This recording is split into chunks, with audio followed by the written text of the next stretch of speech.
Piran's life has always been trapped between concrete walls and the cold hum of a bunker that never sleeps. Since he could remember, every day has been the same, waking up in darkness, sweat already dripping from his forehead before the day even begins. His father's voice is the first thing he hears, barking orders, demanding perfection. The old man runs him through brutal routines, push-ups with crushing weight on his back, drills until his arms give out, punishment whenever he slows down. When Piran finally collapses, his father never shows mercy. The beatings come like a rhythm, a reminder that weakness is not allowed here. This life has no breaks. It's not training anymore, it's survival. Every bruise, every scar, every drop of blood is just another lesson forced into his body. The bunker feels like a tomb, and Piran dreams of sunlight he's never seen.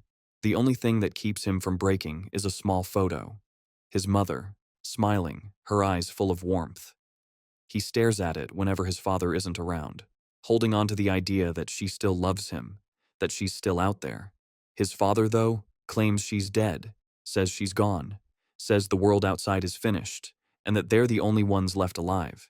He talks about the apocalypse like it's a fact, like the air above is poison. But deep down, Piran doesn't believe him. His gut says it's all lies. Days blur into weeks, weeks into years.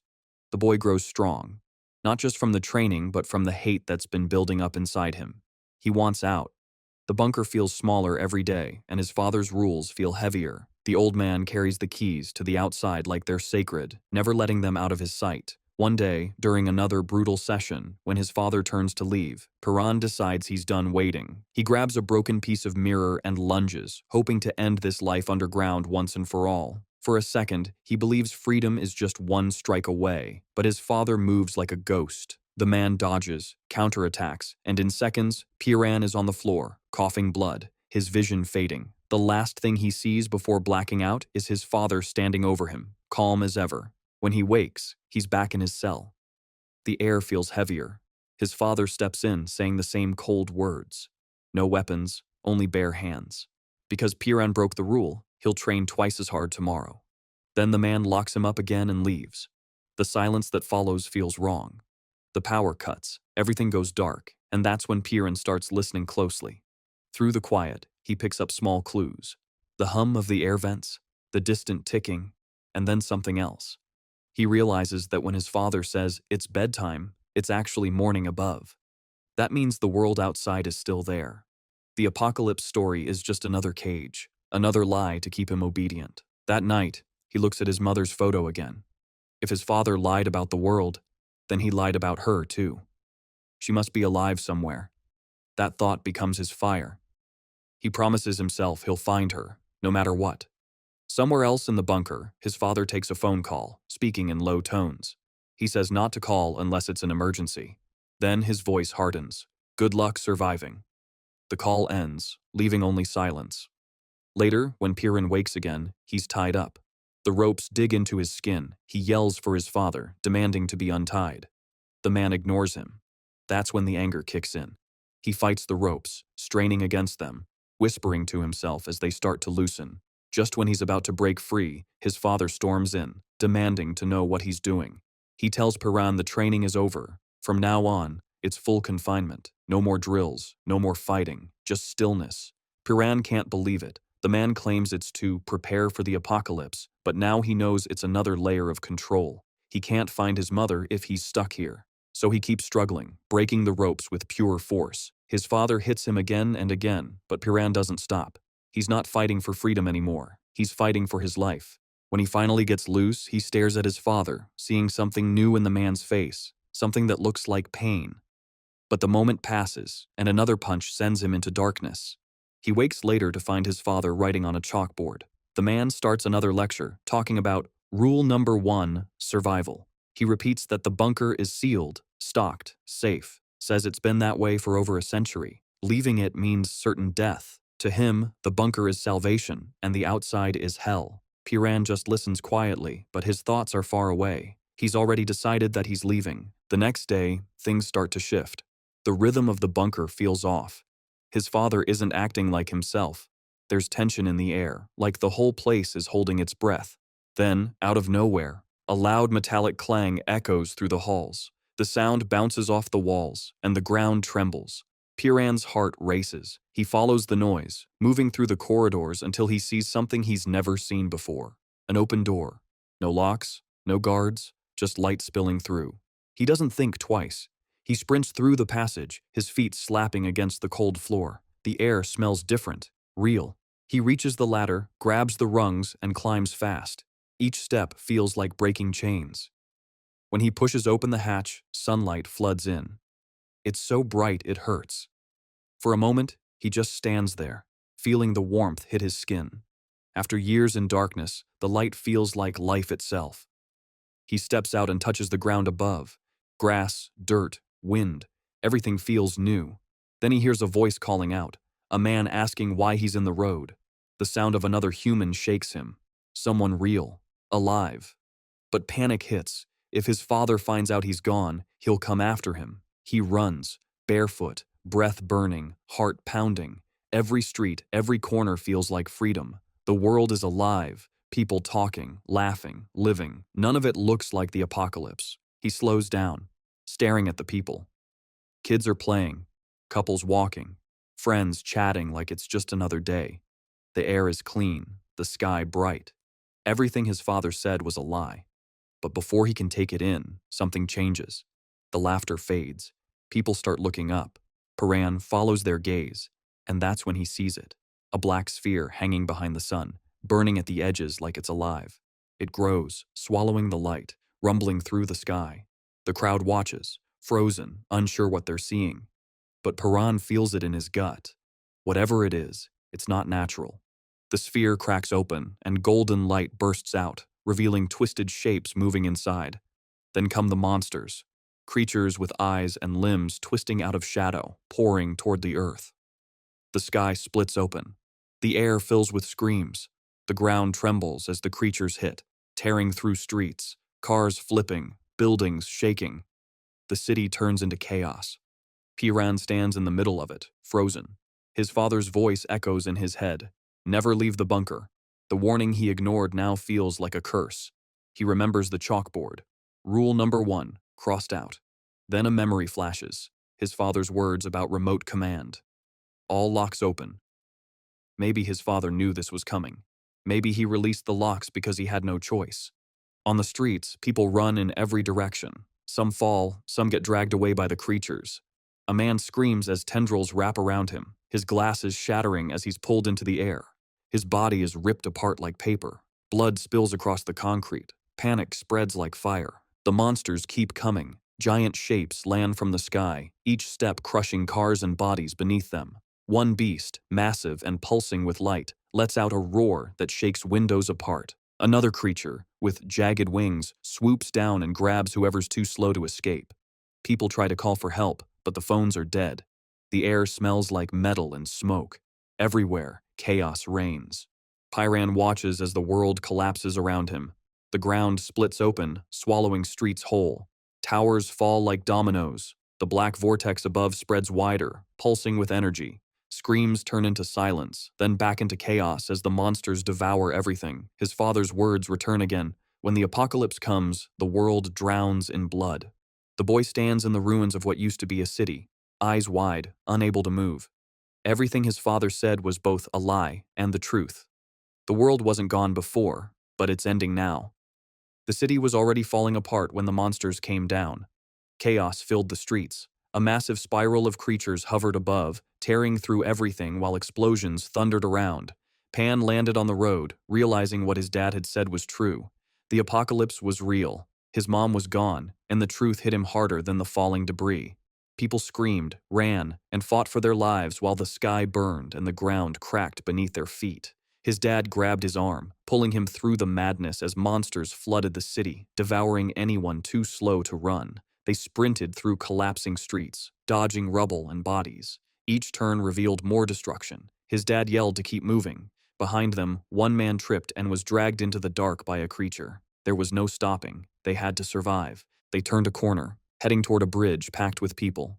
Screams echoed as tendrils dragged victims into open jaws. The bridge was shaking, packed with terrified survivors trying to escape. Pan and his dad pushed through the crowd. His father's voice was steady but desperate, warning of more monsters coming from behind. They jumped over barriers, dodging panicked people. Tendrils cracked through the air, smashing cars aside.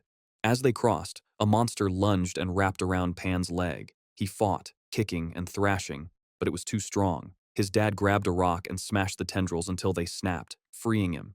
The creature shrieked and fell back, but Pan's leg was bleeding. He stumbled forward, gritting his teeth and refusing to stop. The crowd pushed ahead, but the bridge began to give way. Cables snapped, steel groaned, and the whole structure started to collapse. Pan fell, sliding across the concrete, unable to stand. His father shouted for him to get up, but Pan could barely move.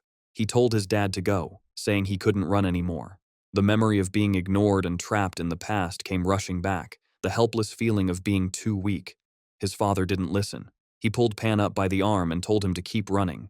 Pan resisted, asking what the plan was, but his father didn't answer. He pressed something into Pan's hand and ordered him to go. There was no time left. The monsters were almost on them. Pan nodded, limped away, weaving between wrecked cars. He looked back one last time and saw the bridge collapsing. His father disappeared in the falling dust as the whole thing crumbled into the canyon below. Pan stopped, staring at the destruction, too numb to cry. He looked down at his pendant and remembered his father's words, that he could survive anything if he just believed. Now he wondered if this was all part of the plan. He whispered under his breath, trying to understand why this was happening, but the only answer was silence. He opened his hand and found a folded piece of paper. The ground shook before he could read it. A massive creature dropped from above, landing nearby. He bolted, the monster roaring after him. His legs screamed in pain as he ran through the wreckage. He stumbled, caught himself on a broken pole, and turned to face the beast. It lunged again, but he dodged and hit the ground hard. Breathing heavily, he thought this was it. There was nothing left for him. Then a drop of water hit his arm, and he saw the paper again. His father's note. He unfolded it and saw the message that changed everything. His mother was alive. The words cut through the fear. Rage and hope mixed inside him. He shouted into the chaos, demanding answers that would never come. The monster stomped closer, but Pan stood his ground. He couldn't die now. He had something to live for. His father's voice echoed in his head, telling him humans couldn't survive without strength or intelligence. Luck wasn't enough anymore. The words hit hard. He forced himself to move, dodging as the creature swung. He rolled to the side, spotted a weapon among the wreckage, and charged. The monster roared and attacked again, claws slicing through the air. Pan slid under its arm, grabbed the weapon, and pushed forward. His whole body burned, but he kept moving. He wasn't going to die here. Not now. Not when there was still a chance his mom was out there. With one clean strike, he slashed at the beast. Dust and blood filled the air as he stood panting among the ruins. The city was gone. The skyline was nothing but smoke and broken towers. Monsters roamed freely, crawling through the wreckage like they owned it. When night fell, what was left of humanity hid in the shadows.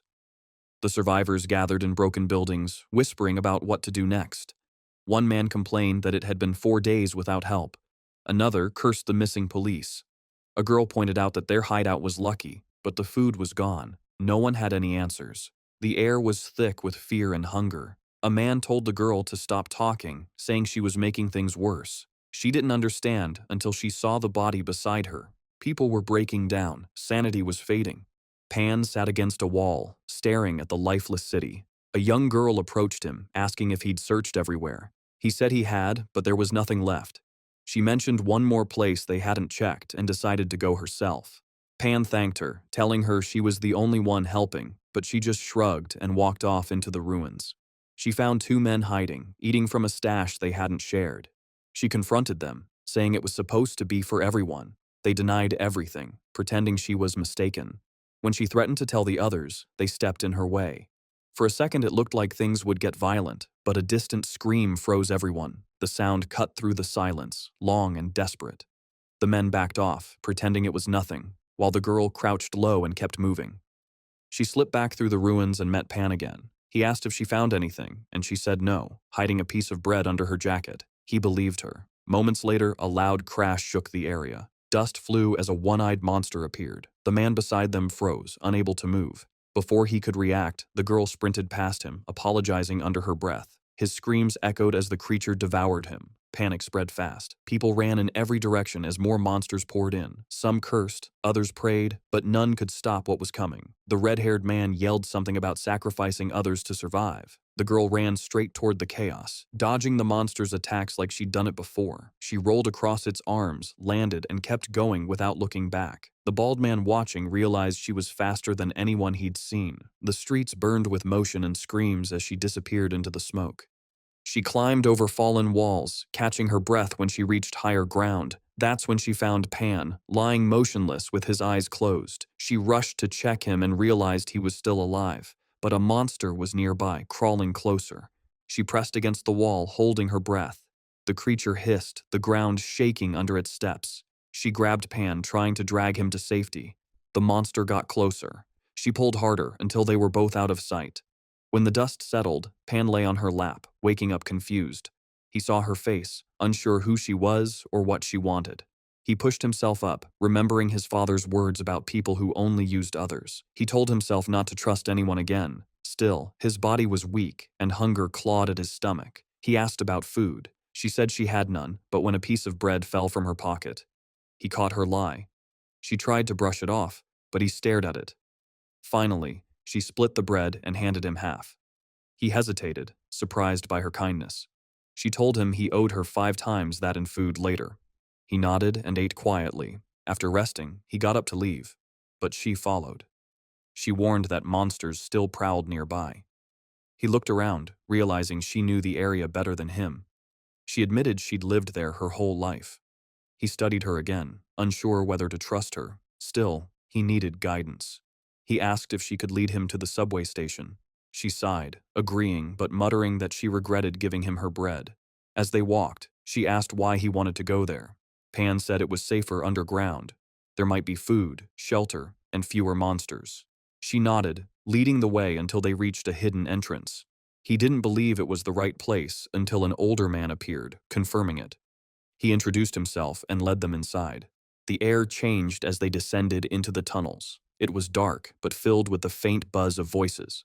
Dozens of survivors had made the subway their refuge. The old man explained that people went outside only when necessary.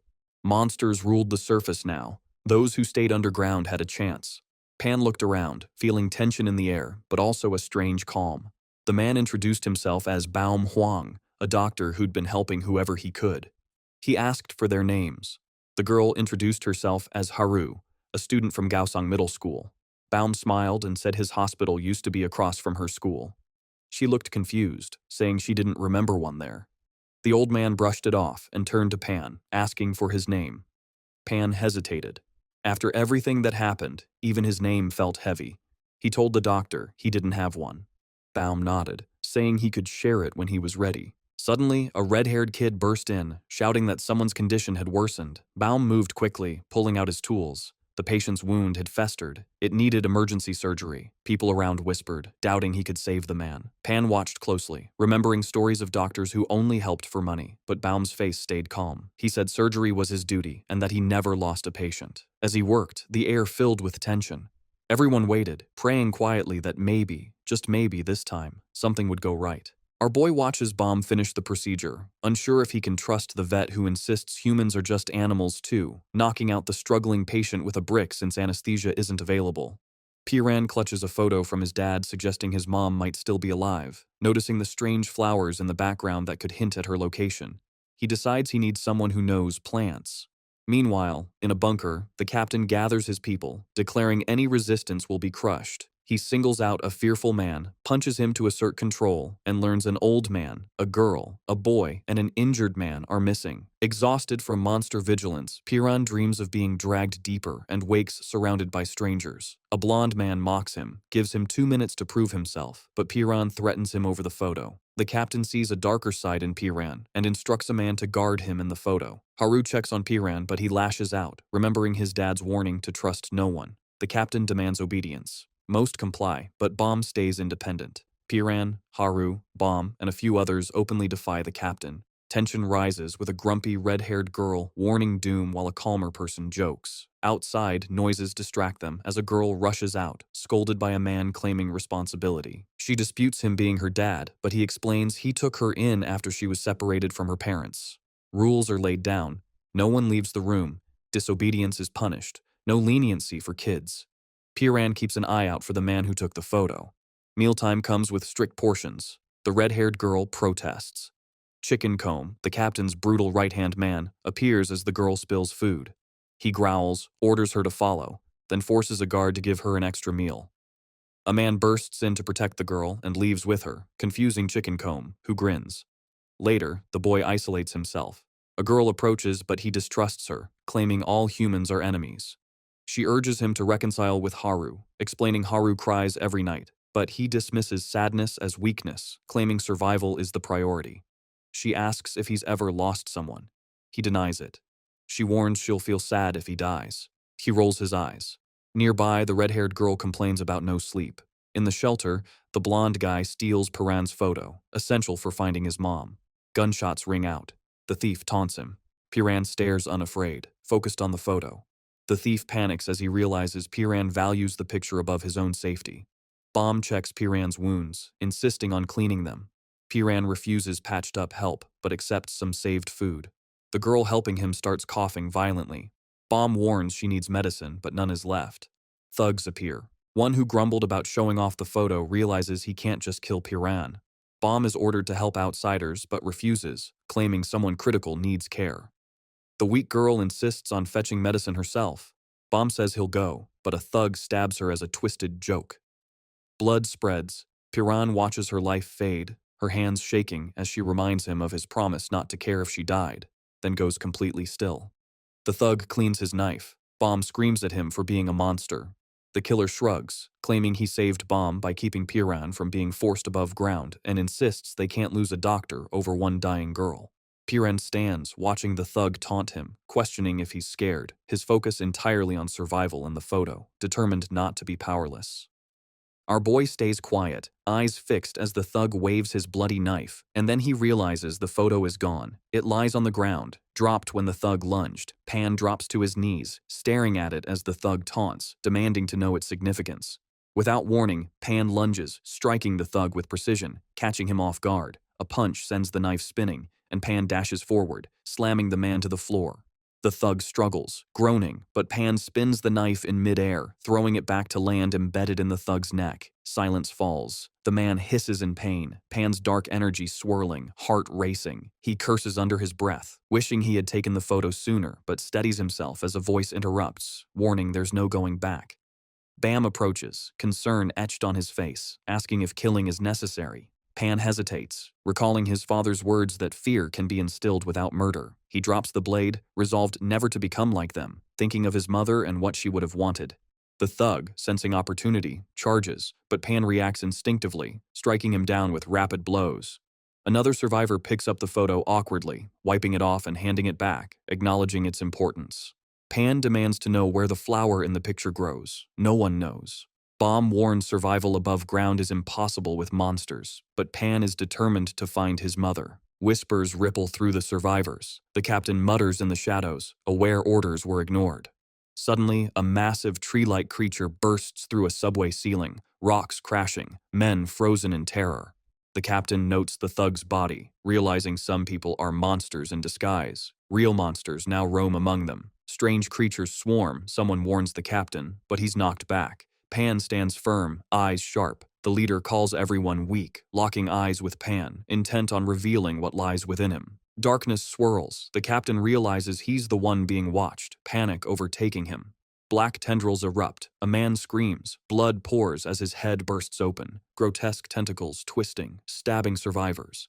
The captain seizes him, smashing the creature repeatedly until it stops twitching.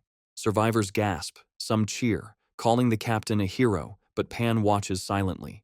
A heavy hatch bangs open. Another grotesque creature crawls out, towering over them, freezing everyone in fear. Panic erupts. Screams fill the air as bodies are crushed and trampled. The captain shouts for everyone to fight back, rallying survivors with an axe, insisting they can win if they stick together. Blood drips from his nose. Black tendrils erupt, twisting his body, overtaking him, destruction exploding outward. Survivors are torn apart. A girl shrieks as a beast grabs her, crushing bodies into a bloody heap.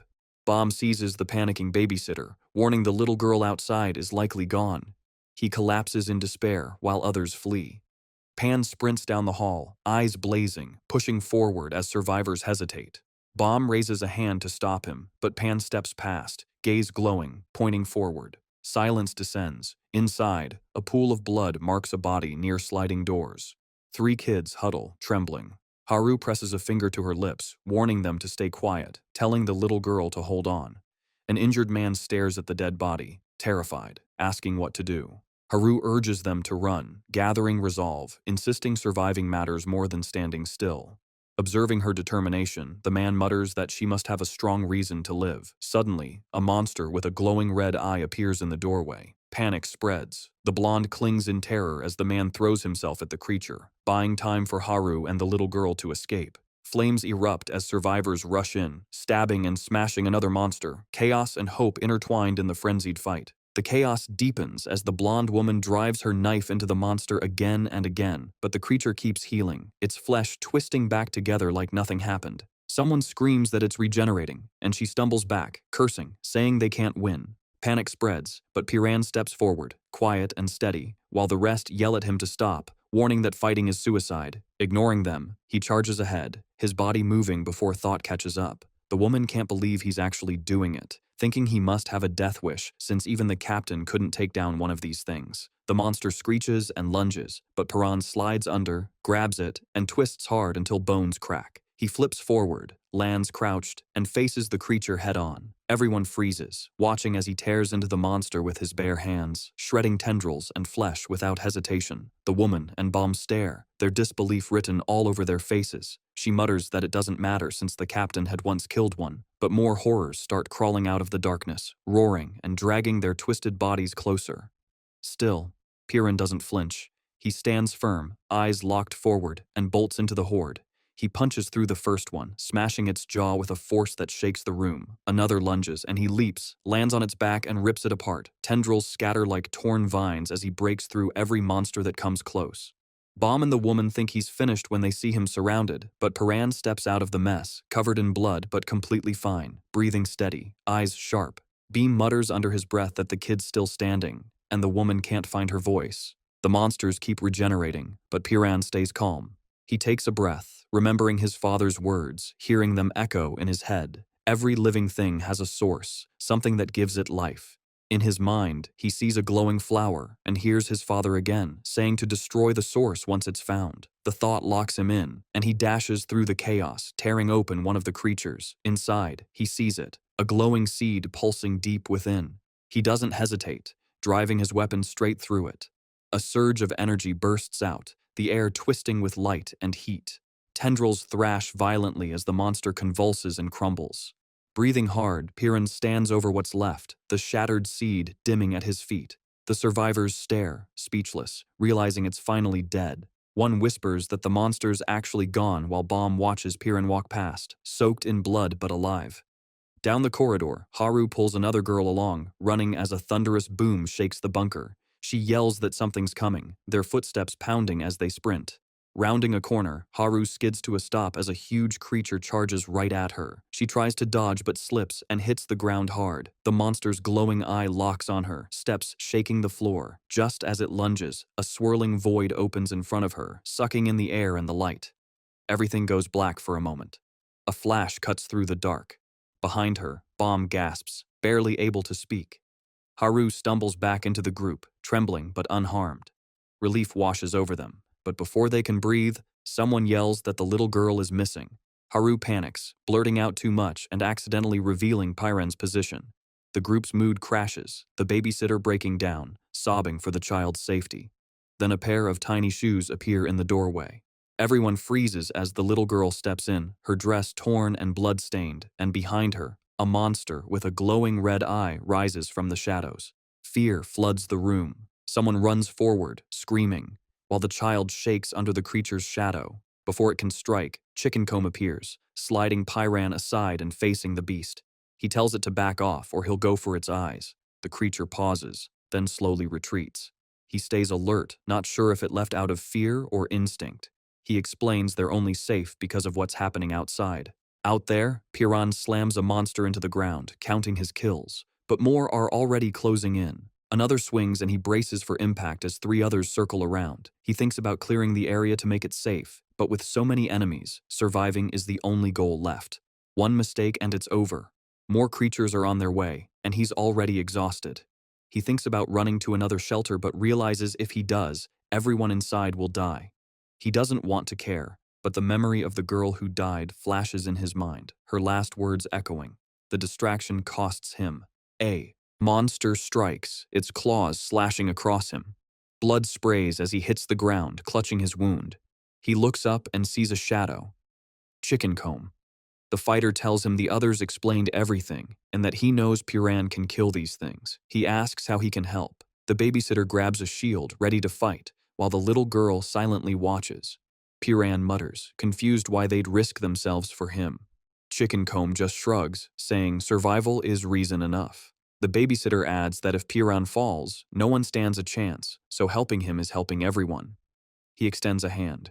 Piran hesitates, then nods, telling them to distract the monsters. He figures betrayal isn't likely when survival is the only thing holding them together. As one monster charges, Chicken Comb and the babysitter rush in to block, creating the opening Piran needs. Chicken Comb roars and swings, holding its attention, and Piran darts forward, slamming his strike into the monster's glowing core. Energy bursts out. The creature fires wild beams of light, forcing Piran to weave between them. He stays locked in, grabs it, spins, and fully exposes the core. He says he's found the weak spot, lunges again, but misses. The monster starts charging an attack, a bright glow building in its chest. The babysitter throws up his shield, bracing as the blast fires. The shield cracks but holds long enough for Piran to drive his strike into the core and shatter it. The explosion dies down, and the creature collapses in a heap. The survivors regroup, breathing hard.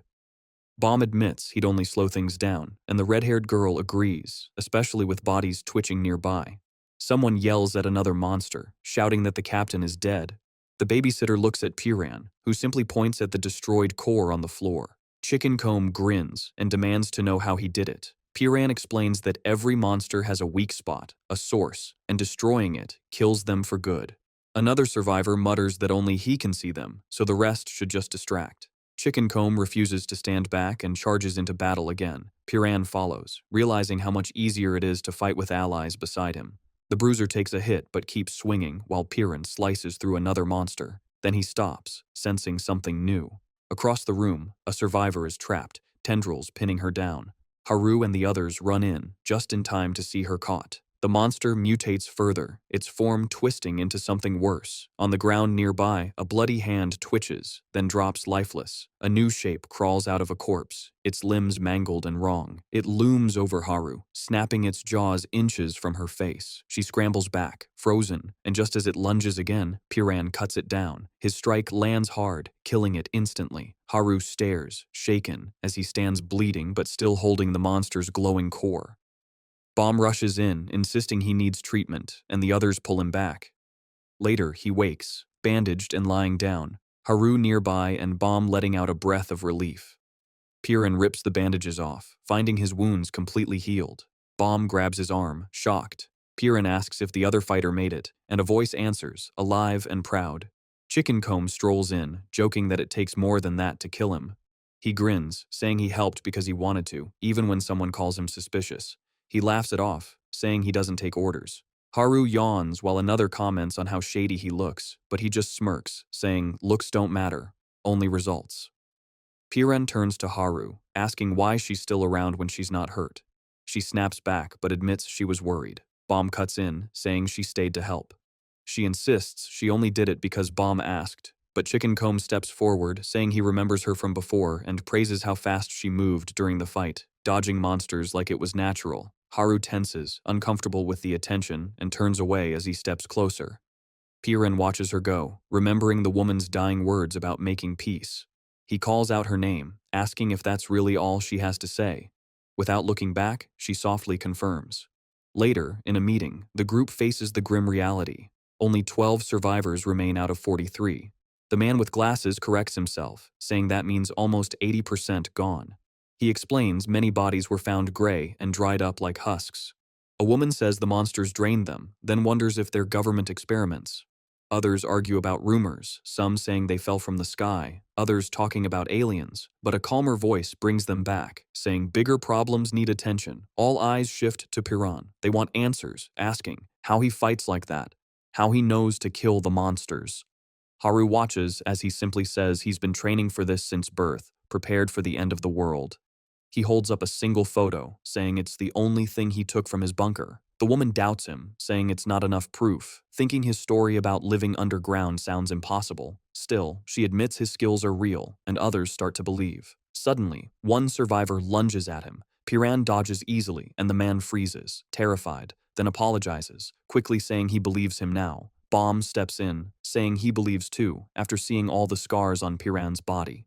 Thinking about everything the boy survived, Baum says no one their age could endure that much. Haru, curious, asks about the scars. Piran explains he earned them trying to escape the bunker, calling them reminders that he never stopped fighting. He says they aren't painful memories, just proof he never gave up. Another man asks why he didn't warn the world about what was coming. Piran goes quiet, remembering something his father once said, then admits he thinks his father never planned to warn anyone at all.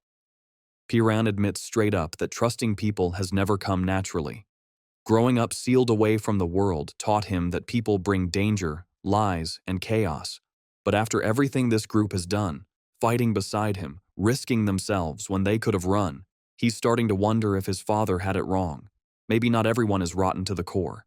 The room stays quiet as his words settle in. One survivor steps forward, saying he's not just another fighter. He's the reason they're still breathing. He's the only one who knows how to kill the monsters, and if they want to live, they need him. Chickencomb, leaning against a wall with his usual confident smirk, says maybe finding Piran's mother could explain where these monsters came from in the first place. But another voice breaks in, full of tension, reminding them that they've only lasted this long because luck's been on their side. The blocked entrance has kept the monsters from getting in, but if that wall of debris gives way, they're finished. The only exit left is a narrow gap through the wreckage, just wide enough for one person. One wrong move, and they're done. They head to what used to be their storage room, hoping to grab food or supplies, but when they see it, their stomachs drop. The entire room is buried under collapsed beams and rubble. Shelves flattened, crates destroyed, everything gone. Panic spreads fast. That storage was their lifeline. Now they've got maybe a week's worth of food left, and after that, nothing. People start arguing. Voices rise, desperation leaking into every word, until a sharp voice cuts through it all. Piran. He says flatly that the storage is gone. It's time to focus on what they can do, not what they've lost. Baum nods, trying to stay calm, and says they'll have to send out a search team to find food. He asks for volunteers. Chickencomb raises his hand without hesitation, saying he's been cooped up too long and needs air. Someone immediately points out that he's still covered in bandages, but he waves it off, saying he's tougher than he looks. Baum shuts him down, saying he needs to rest, and another survivor adds that going topside right now is suicide. Even the hooded figure in the back mutters agreement. The mood sinks again. Baum runs a hand through his hair and admits there's only enough food for a week at best. That silence that follows is heavy. Everyone knows what that means. They're running out of time. Then Piran steps forward. His voice doesn't waver. He says he'll go. Baum starts to object, but Piran keeps going. He says he wants to help, and if he's out there, maybe he can find others who survived. Maybe someone who knows the face in the photo he carries. Maybe someone who can tell him more about his mother. He's not afraid of the surface anymore. A girl about his age steps forward next, nervous but trying to sound brave. She says Piran saved them all when she would have run away. Now she wants to do something to make up for that. People glance toward Haru, expecting her to speak up too, but she's quiet. She's standing near the corner, staring at the floor, clearly fighting something inside her. Before anyone can ask what's wrong, a survivor breaks the tension by teasing Piran about going outside shirtless. Piran blinks, confused, as laughter bubbles up. One of the women, a former fashion designer, steps up holding a folded shirt. She explains she made it while he was recovering. Back in the old world, people used to line up for her clothes. Piran looks at the shirt like it's something sacred. He remembers reading about how people used to wear different things every day. In the bunker, he always wore the same uniform. Once, he'd asked his father why they never changed clothes, and his father had laughed, saying he wore the same thing too. For Piran, the idea of wearing something new always symbolized the freedom he never had. He takes the shirt, thanks her sincerely, and slips it on. That's when Haru suddenly speaks up. Her voice cracks slightly as she says she wants to ask him something. Piran looks up from buttoning his pants and tells her to go ahead. She freezes, her face going red. The rest of the group starts whispering, watching her fumble for words. Suddenly, she yells, calling him a pervert, and swings at him out of nowhere. Piran dodges, completely lost, trying to figure out what's happening. She trips mid-swing, hits the floor, and refuses to move. Someone in the crowd snickers about a scar, and Haru lowers her head, embarrassed. Piran sighs, tells her to stand up, but she snaps back that he should put on his clothes first. He gives up, finishes dressing, and tries to steer the focus back. He asks how the monsters even showed up in the first place. The survivors start tossing theories. Someone says the fire they used for cooking probably drew them in. The red-haired girl gasps, realizing she left a lighter nearby, and rushes to grab it. She holds it up proudly until Piran's voice cuts through, sharp and cold. Fire attracts monsters. The color drains from her face. Haru sees the panic spreading and takes the lighter from her, clutching it tight. She backs away, trying to calm everyone down. Then a boy speaks up, pointing at Haru. He says he knows her, the track star from Gasang Middle School. He says he recognized her the second he saw her scar. He even calls it cool, but that word stings. To Haru, that scar isn't cool. It's a mark she's hated for years, a reminder of fear and weakness. Her mind drifts back. First day of middle school. Her parents wave her off with smiles, her brother cheering her on. Inside, classmates whisper, curious about her. Her father watches from afar, worried. He remembers how she used to be, cheerful, bright, before the incident. Her mother murmurs that Haru hasn't been the same since, still struggling to move on. Flashback sharpens. A man in the shadows grabs her. A knife flashes. Her parents scream. She bites him, breaks free, but stumbles. The blade slashes. Blood sprays. Her father runs in. Her mother cries out. Haru hits the ground, fading into darkness. She wakes in a hospital bed screaming, clutching at her scar. Her parents hold her tight, whispering that she's safe, that the man was caught. But even then, she keeps trembling. At school, she tries to blend in, but the fear never leaves. She sees shadows everywhere. When classmates talk about fears, she can't answer. Later, she admits she fears dying. Running becomes her only escape. On the track, the coach pushes her. She runs until her legs burn, every step haunted by the memory. That fear fuels her speed. She breaks record after record. Reporters call her a prodigy. They crowd her, one touching her shoulder, and she flinches. The man scoffs, muttering she's weird. The coach defends her, but Haru stays silent. At dinner, her father jokes, her mother scolds him for using his phone, and her brother beams with pride. Her father says she's a natural and can't wait to see her on TV. He admits her running seems fueled by what happened. Haru realizes running doesn't make her brave. It just helps her run from fear. Her father tells her she doesn't have to hide, that her scar isn't shameful. It's proof she survived. He hugs her tight, telling her fear doesn't make her weak. It makes her human. He holds out his pinky and asks her to promise she won't cry even when she's scared. She agrees, feeling strength in his words. Then everything changes. The sky shatters. Something crashes through their home. Her father shields them, bleeding, forcing her to run. She refuses. She screams that she can't abandon him, not after everything. He looks back one last time, light bursting behind him, and she's thrown into darkness. When the memory fades, she's standing in the present, fists clenched. She finally gets it. She's done running. She steps forward, saying she's going too. She won't run again. Later, the group moves carefully through the city. Monsters crawl over rooftops, watching. Piran leads them quietly, warning everyone to stay low and silent. They find food, but most of it's spoiled. A man with glasses says they should eat what's left before it rots. Haru hesitates, saying they should wait until they're back, but he argues it's better than starving. Piran takes a bite first, saying bunker meals were tasteless, and this actually feels like food. Haru teases him for not knowing what bread was, and he rolls his eyes, handing her a piece. He reminds her of their earlier deal. Now they're even. They keep moving, quiet, but tense. Piran halts suddenly, sensing movement above. A monster drops between buildings, huge and twitching. He signals everyone to stay still, whispering that if it notices them, they have to split and run. He grips Haru's shoulder, steadying her. Then, he picks up a can and tosses it far away. The clatter echoes, and the monster snaps toward the sound. The group realizes sound draws them. Piran keeps calm, saying they can't fight recklessly. One mistake means death. He tightens his grip on his weapon, remembering the basement. Someone had handed it to him before he left, saying it was built for him. Something made to pierce monster cores. His father's voice echoes in his mind, warning him never to rely on weapons. He never understood that lesson, not until now. He charges, strikes clean, drives the blade deep into the monster's core. It collapses in a heap, the orb inside glowing faintly. He lifts it, noticing strange patterns shifting across the surface as cracks spread under his fingers, a low hum filling the air. Piran wakes up to fragments of memories breaking apart in his head. Across from him, Haru's already awake, lost in thought about the last time she ran off alone. She quietly swears she'll never do that again and that she'll make things right with that kid when the chance comes. Piran's mind drifts back to his father before everything went bad, when life was still good enough for bedtime stories. His dad once handed him a worn-out book, calling it The Story of a Hero. Those memories fade as his eyes open to the world around him again. Haru leans over him, startled, and before he can speak, she tumbles forward and clamps her hand over his mouth. He grumbles under her weight, calling her heavy, while she insists she's not. He mumbles for her to calm down and calls her a scaredy cat.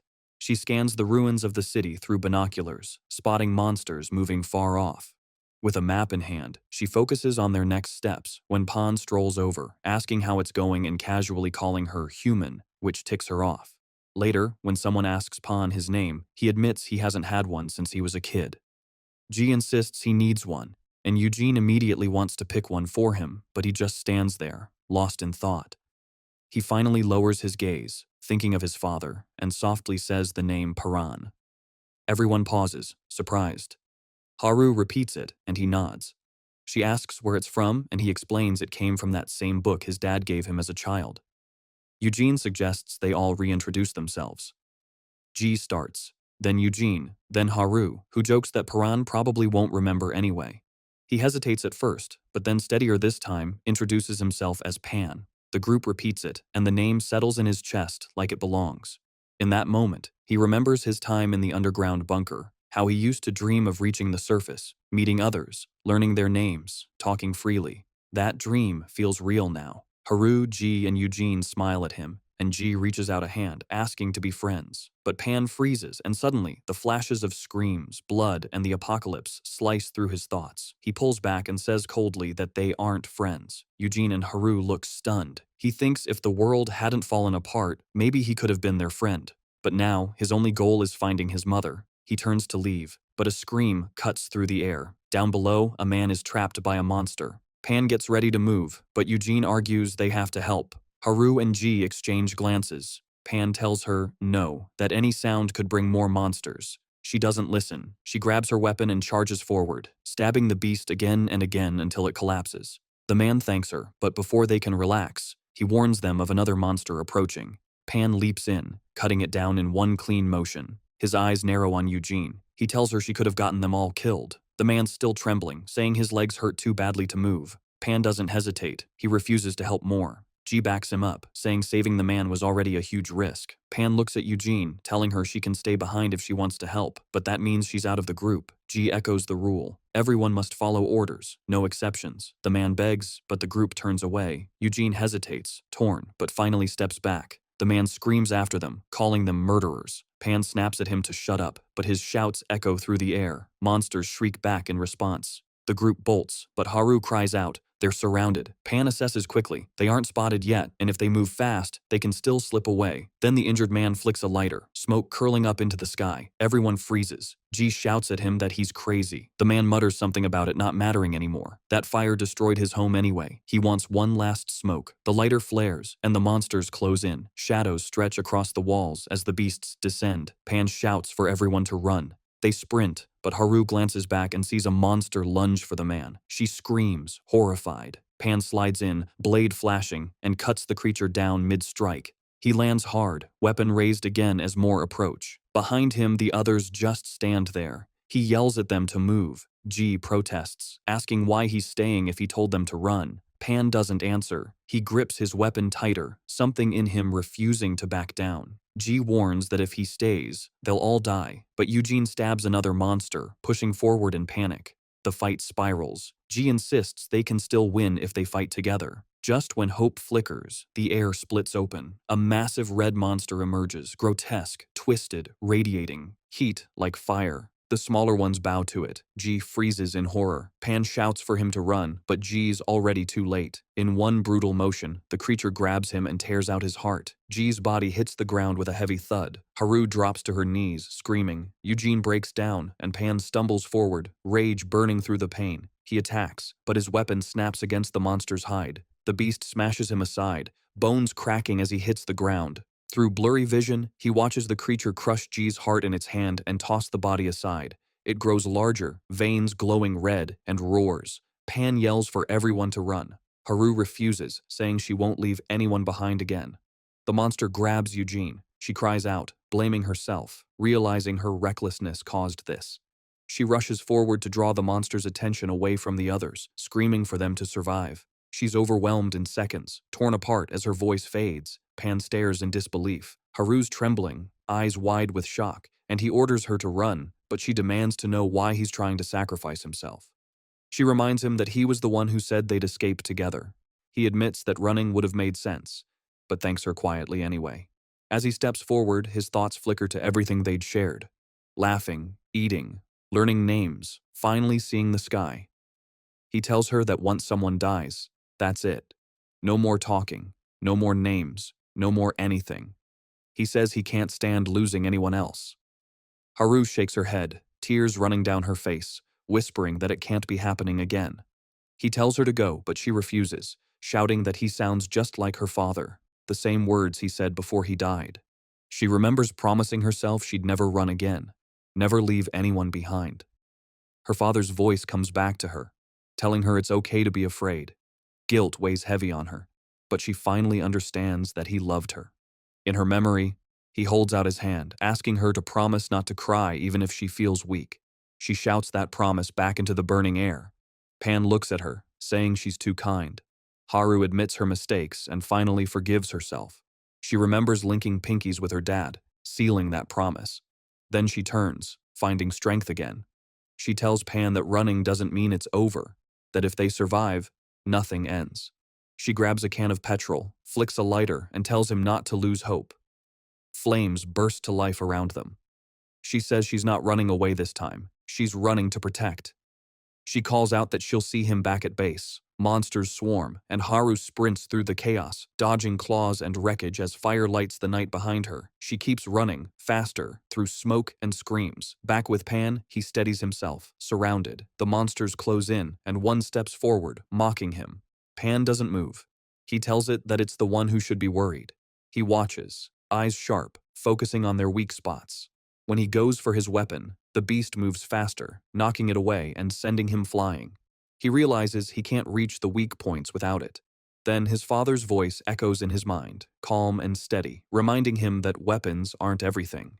He remembers asking his dad what that meant, and his father smiling, saying he'd understand one day. In his memory, he sees his dad fighting barehanded, never once relying on a blade. Now Pan mirrors his stance. His father's words guide him again. Every living thing has life force, and so do they. Pan recalls training in the basement, his father teaching him to harness that energy through his hands. He focuses, and blue sparks flare across his fingers as energy surges. His father's voice urges him to take it. For a moment, nothing happens. Then a pulse runs through him. Light flares brighter. His father's final words echo clearly. This power belongs to him. Energy surges through his arm, and he feels the shock run through his whole body. The power almost too much to handle. He remembers his father's words about what would happen if he ever managed to channel it all. The monster in front of him looms closer, its growls echoing through the wrecked ground. The voice inside him explains that once he gets full control, he'll be able to move nearly as fast as his father ever did. That thought alone fires him up. The air around him crackles as he launches himself forward, slamming straight into the creature. The impact sends both flying. The monster recovers quickly, swinging wildly, but he breaks through its guard and hurls it backward, the ground shaking as it hits. Electricity dances across his arms as he realizes he's finally keeping pace. Every move feels sharper, every reaction faster. When the beast lunges again, he doesn't flinch. They crash together mid-air, his hand gripping one of its tendrils, yanking hard before slamming it down. The monster thrashes, but he dodges cleanly, jumps high, and brings his fist down with so much force that the ground cracks open, lightning flashing everywhere. He catches his breath for a second, thinking it might be over. But the monster twists, its arms splitting apart, its shape shifting, hiding its weak point deeper within its body. He can see it locking itself down, protecting that core. He knows what that means. He has to hit harder. Sparks gather in his fist as memories of lost friends flood his mind. Every scream, every failure fuels him. He refuses to fall again. Lightning pours through every vein, his entire body lighting up as he faces the creature once more. It screeches, charging in with every limb it has. He advances without hesitation. The monster towers over him, swinging down. A single thought tears through his mind. If he had been this strong before, maybe none of them would have died. He digs deep, throws everything he has into one massive punch, a burst of light and energy exploding out as both are thrown back. He collapses to his knees, drained but alive. As he forces himself up, the creature still moves. Its core glows inside, pulsing like a dying heartbeat. It grabs one of the wounded survivors, and he roars, charging in again. He tries to rip its tendril away but gets caught instead, the beast's claws wrapping around his throat. He struggles as his eyes fall on a lifeless friend nearby, rage building inside him until everything else fades. His mind empties except for one clear purpose: end this monster. His eyes glow red, and energy floods his body again. He grabs the monster's arm, twisting until bone cracks under his grip. It screams and thrashes, but he doesn't stop. He keeps pulling until the limb rips free. Red energy swirls around him, his aura flaring outward like a storm, swallowing the creature's cry as he charges in again, lightning in his steps. Somewhere nearby, a small group of survivors moves carefully through the ruins, using a map to find their way back. They argue about how long it's taking until one spots movement, and they all rush forward, finding him collapsed on the ground. Relief floods them as they lift him up. Chickencomb jokes and barks orders, arguing with a girl about food. He tosses her heavy bag to the side, laughing as she yells at him. The others roll their eyes as they carry their injured friend back. The guy with glasses tells everyone to stay quiet, afraid of more monsters. Piran wakes up, dazed, staring at a map in his hand. He tries to remember what happened after grabbing the monster, but everything is blank. Before they can piece things together, the ground starts shaking again. Another beast appears, roaring. Chickencomb charges first, reckless as always, while Piran steps up, his hand already sparking. The creature lunges, but he dodges and hits it with a punch so strong that the ground cracks again. Lightning flashes, and the monster's core shatters to dust. When it's over, everyone stands frozen, watching him in disbelief. Back at their shelter, older survivors are trying to reach someone on the radio, but only get static. They argue about what to do. One man, Bam, insists they wait, believing the government might still respond. Haru sits off to the side, quiet and sleepless, waiting for Piran. When they finally see movement outside, hope stirs. The returning team walks in carrying supplies and a barely standing Piran. Haru rushes forward and hugs him tight, crying out of relief and guilt. She admits she ran away, but he still lived through it. The group manages to bring back a week's worth of food and medicine, but they lost 2 people along the way. When Piran wakes again, Haru greets him with a tired smile. He says he dreamed of someone hugging him, but she laughs it off as nothing. He notices her injuries, and she jokes about how he looks worse. He says he heals fast, and she teases him for being a monster before apologizing. She confesses that they're opposites. He always fought while she always ran. She admits she used to hide behind fear, but now wants to fight too. She wants to change. A little girl walks in, and Haru freezes. It's the one she left behind before. The child smiles and hands her a hairpin, saying it's a gift. Haru hesitates, but the girl insists, saying she has another. Haru takes it, thinking about her scar as proof of survival. She clips the pin in and asks if she looks okay. The little girl nods, saying she looks pretty. For a moment, there's peace, a fragile kind of hope. Then the radio buzzes. Static turns into a voice. Everyone rushes over as the signal clears. A man named List starts talking, saying he saw this apocalypse coming and prepared. He speaks with calm authority, explaining that the only way to fight back is by working together. He gives clear instructions. Flash your lights for 10 seconds at midnight. No fire, no noise. As the time comes, beams of light start flickering across the dark horizon. Haru gasps, realizing there are others out there, survivors just like them. Some wonder how this list knew what was coming. His equipment sounds too advanced, too organized.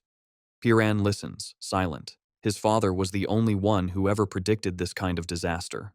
A thought lingers. Could List know something about his family too? The man on the radio ends by saying the brightest light will mark his own spot, wishing everyone luck. Piran grabs his gear, preparing to head out. Chicken Comb insists on joining. Piran tells him it's dangerous, but he won't take no for an answer. He reminds Piran that everyone who died before knew what they were risking and tells him to stop carrying all that guilt alone. They're teammates now, he says, demanding to be called Big Bro. Piran smirks and lets him come. He teases him about his nickname, and Chicken Comb complains it's a mohawk, not a chicken comb. Their banter gets cut short when Haru shows up, saying she's coming too. Piran accepts it, not even arguing. Back at the base, someone notices he left without a weapon. The guy with glasses watches them go, still trying to figure out who Piran really is. This kid who fights monsters like it's nothing, who moves faster than most soldiers. Out in the ruins, Chicken Comb asks if doing what Piran does will make him stronger. Piran takes a moment, then explains it's about sensing life force, the natural energy in everything alive. He admits he didn't believe in it either until he felt it. He stops suddenly, eyes narrowing. Haru freezes, asking if it's a monster. He shakes his head. A woman steps into view, limping and crying, begging for help. She says her family is trapped under rubble and that she'll do anything if they save them. Chicken Comb grins, asking if anything really means anything, and she nods. Haru insists they have to help. Piran questions if they're the only ones she found, and she admits there are others nearby. Then she slips. She was trying to lure them to her base for an ambush.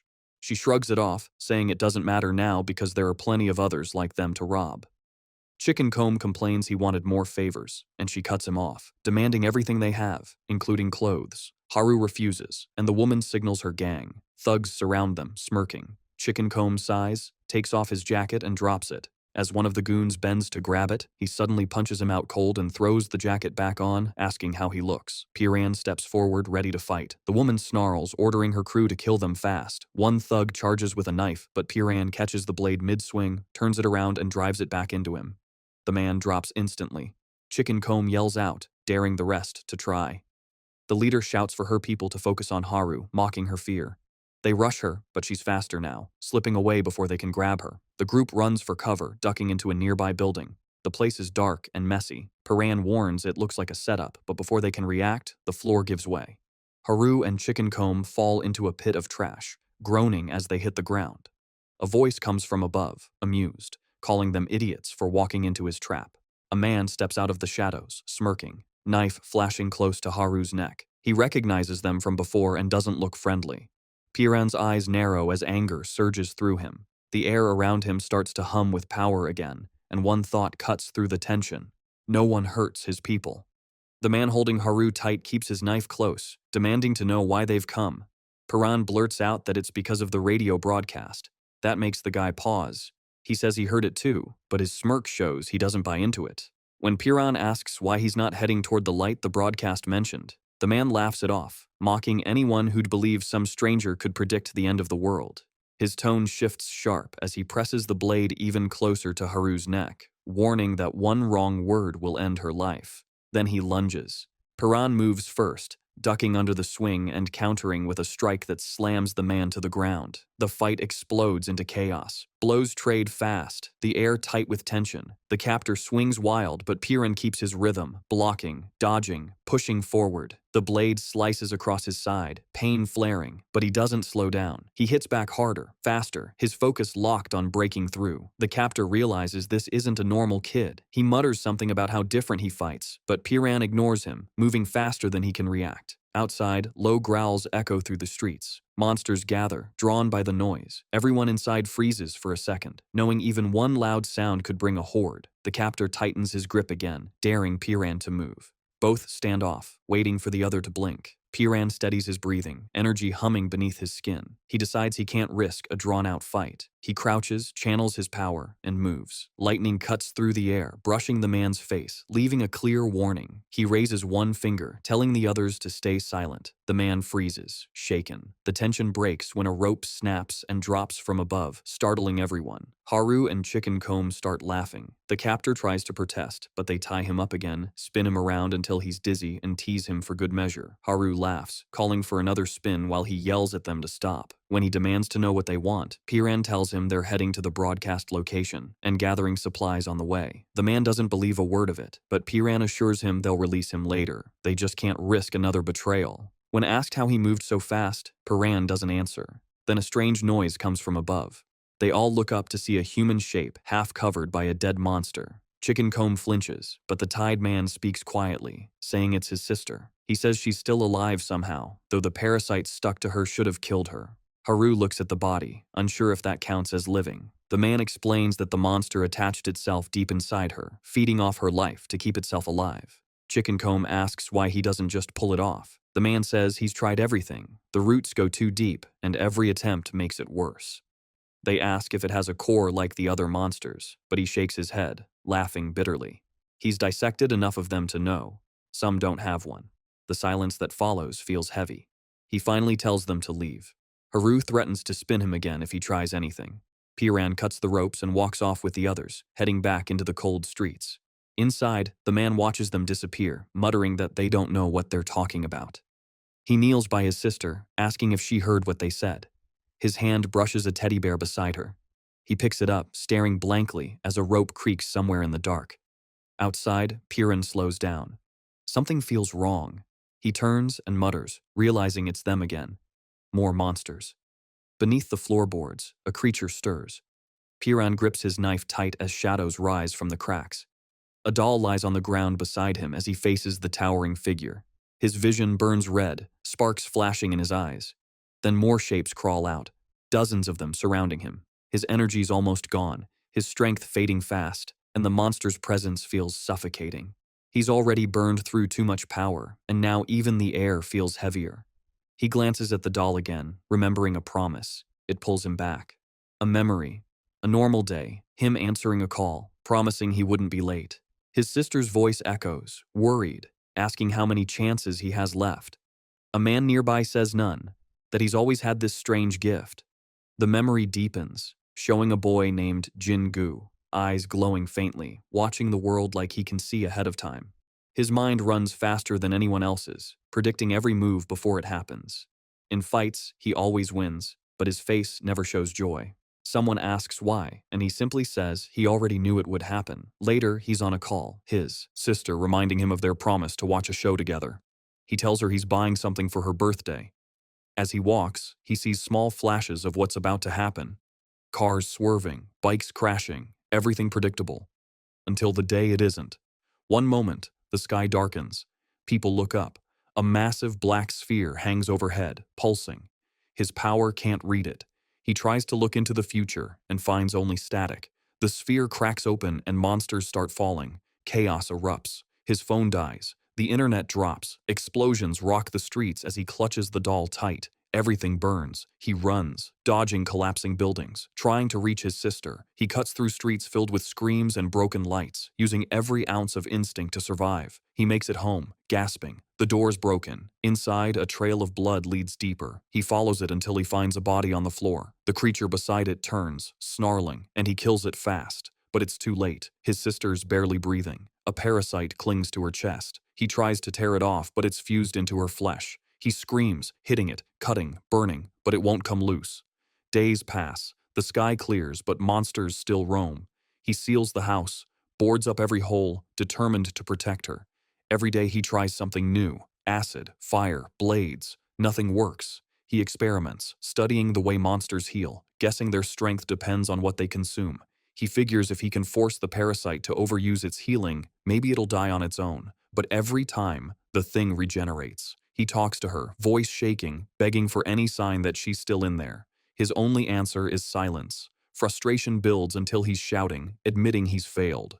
That's when a rope above him creaks. He looks up and sees Chicken Comb and Haru hanging upside down. The present catches up again. Jin blinks, trapped in the moment as the monster squeezes tighter around him. His strength fades. Then lightning explodes nearby. Piran crashes in, sparks flying from his hand. He slams into the monster, driving it to the ground. Jin sees the glow, the core, and instinct takes over. Power flares in his eyes. He reaches out, energy surging until the core bursts apart. When it's done, he's left trembling, gasping for air. Confused, he asks how it happened. Piran doesn't answer right away, just watches him. Chicken Comb mentions they came back because someone forgot a bag. Piran repeats the rule. You have to hit the core. Jin says he saw one before, inside his sister, and realizes what that means. Piran confirms it's the same. Jin's voice cracks as he asks why the light was in her, not the monster. If ending her suffering means killing her, he says he'll do it himself. Piran explains that as long as her heart beats, the parasite will stay alive. Jin stares at his sister, holding the stuffed toy. He whispers a late birthday wish and raises the knife. Tendrils twist across her chest, wrapping the glowing core. He hesitates, memories flashing, her smile, her laughter, the way she'd ride on his shoulders. His hand shakes, tears falling as he thanks her over and over. Then a weak voice responds. She tells him she's always heard him. He freezes, overwhelmed. She says it's okay now, that he should live for her. He lowers the knife, unable to speak. Later, he comes downstairs, eyes hollow. Haru, Piran, and Chicken Comb are waiting. Her last words still echo in his head. Do what you want. Another monster breaks through a wall, screeching. Jin's eyes turn red again. He grips his arm, and black tendrils burst out, slashing through the creature. When it falls, he turns back to the group, breathing heavy. He introduces himself, Jin Gu, and says he wants to join them. Time passes. The team finds their way into a large underground area, an old subway. Survivors watch from above as Piran, Haru, Chicken Comb, and Jin step off the escalator. The girl with glasses asks if anyone else came with them. Haru reports what they brought. Food, medicine, a better map. She says they reached a cliff that blocked their route. Jin seems surprised the place hasn't already been looted. The others wonder if any groups are still out there. Jin says there are 3, and one of them hunts other survivors. Haru realizes it's the same ambush group from before. They'll have to pass through their zone to continue. Chicken Comb jokes about the woman owing him a favor, but Jin insists they focus. He says the alternate route is longer and more dangerous, so they'll push through. The group doesn't like him giving orders, but he shrugs it off, calling himself the smartest one here. Later, Piran trains in silence, heavy weights strapped to his body, every motion precise. Jin watches, impressed, asking about his strength. Piran explains he trained in the bunker his whole life. Jin presses for details. What kind of training? What he ate? How long each day? Piran grows uneasy and tells him to stop, but Jin keeps digging. Piran finally asks how he even found him in the first place. Jin smirks and says he followed the light. He adds that now he can see the energy in people, just like Piran's. That hits a memory. His dad once said something similar. Jin pushes again, asking how his father knew about this energy and why he built a bunker right in the middle of the city to train his son. He calls the man a lunatic. The word hangs heavy. Piran doesn't reply at first, but his eyes shift, remembering his father, not as a madman, but as someone different before everything fell apart. At first, Piran's father supported his dream of reaching the surface, but over time, obsession took over. The man became consumed with preparing for the end of the world, and that paranoia pushed his son away. What started as curiosity turned into rebellion. Jin listens, connecting the dots, and wonders aloud if the old man might have known something before everyone else, something about the monsters or the apocalypse. The thought lingers in Piran's mind. Maybe his father wasn't just paranoid after all. Jin asks if he's sure his dad is really gone, and Piran remembers watching him fall from a great height with monsters chasing him down. He says there's no way he could have survived that, but Jin pushes back, saying falling doesn't always mean dead. Maybe he's still out there somewhere. Piran doesn't buy it. If his dad were alive, he would have come back already. Jin agrees, letting the subject drop, then shifts to something else that's been bugging him. He wants to know how Piran moved so fast during their fight. Piran demonstrates the technique, explaining that you have to channel life force into your fingertips, but that kind of focus takes more than practice. You have to feel it first. Jin listens closely and says he can feel it. His hands tremble, and flashes of that draining sensation rush back to him. He insists it's real and declares it must be his life force. Blood runs from his nose, sparks shoot across his skin, and before anyone can stop him, he collapses. Piran rushes forward, shouting his name, but Jin is already out cold. He wakes up hours later in bed, overhearing Bomb talking with Chicken Comb, who's injured in the next bed over. Jin learns he's been unconscious for 3 hours, still drained, his power not working. Later at the station, he meets a craftsman who finishes the weapon he requested, a short blunt wedge designed for impact. The craftsman warns that it's useless against monsters and better suited for people, but Jin doesn't care. He takes it anyway. The man warns him again not to use the thin blade against monsters because it might snap, but Jin only says he has another weapon for that. Piran appears, ready to move, and Jin joins him. When Piran asks why he's helping, Jin answers simply. He wants to understand the monsters. Then he flips the question, asking why Piran keeps chasing his mother even though he's never met her.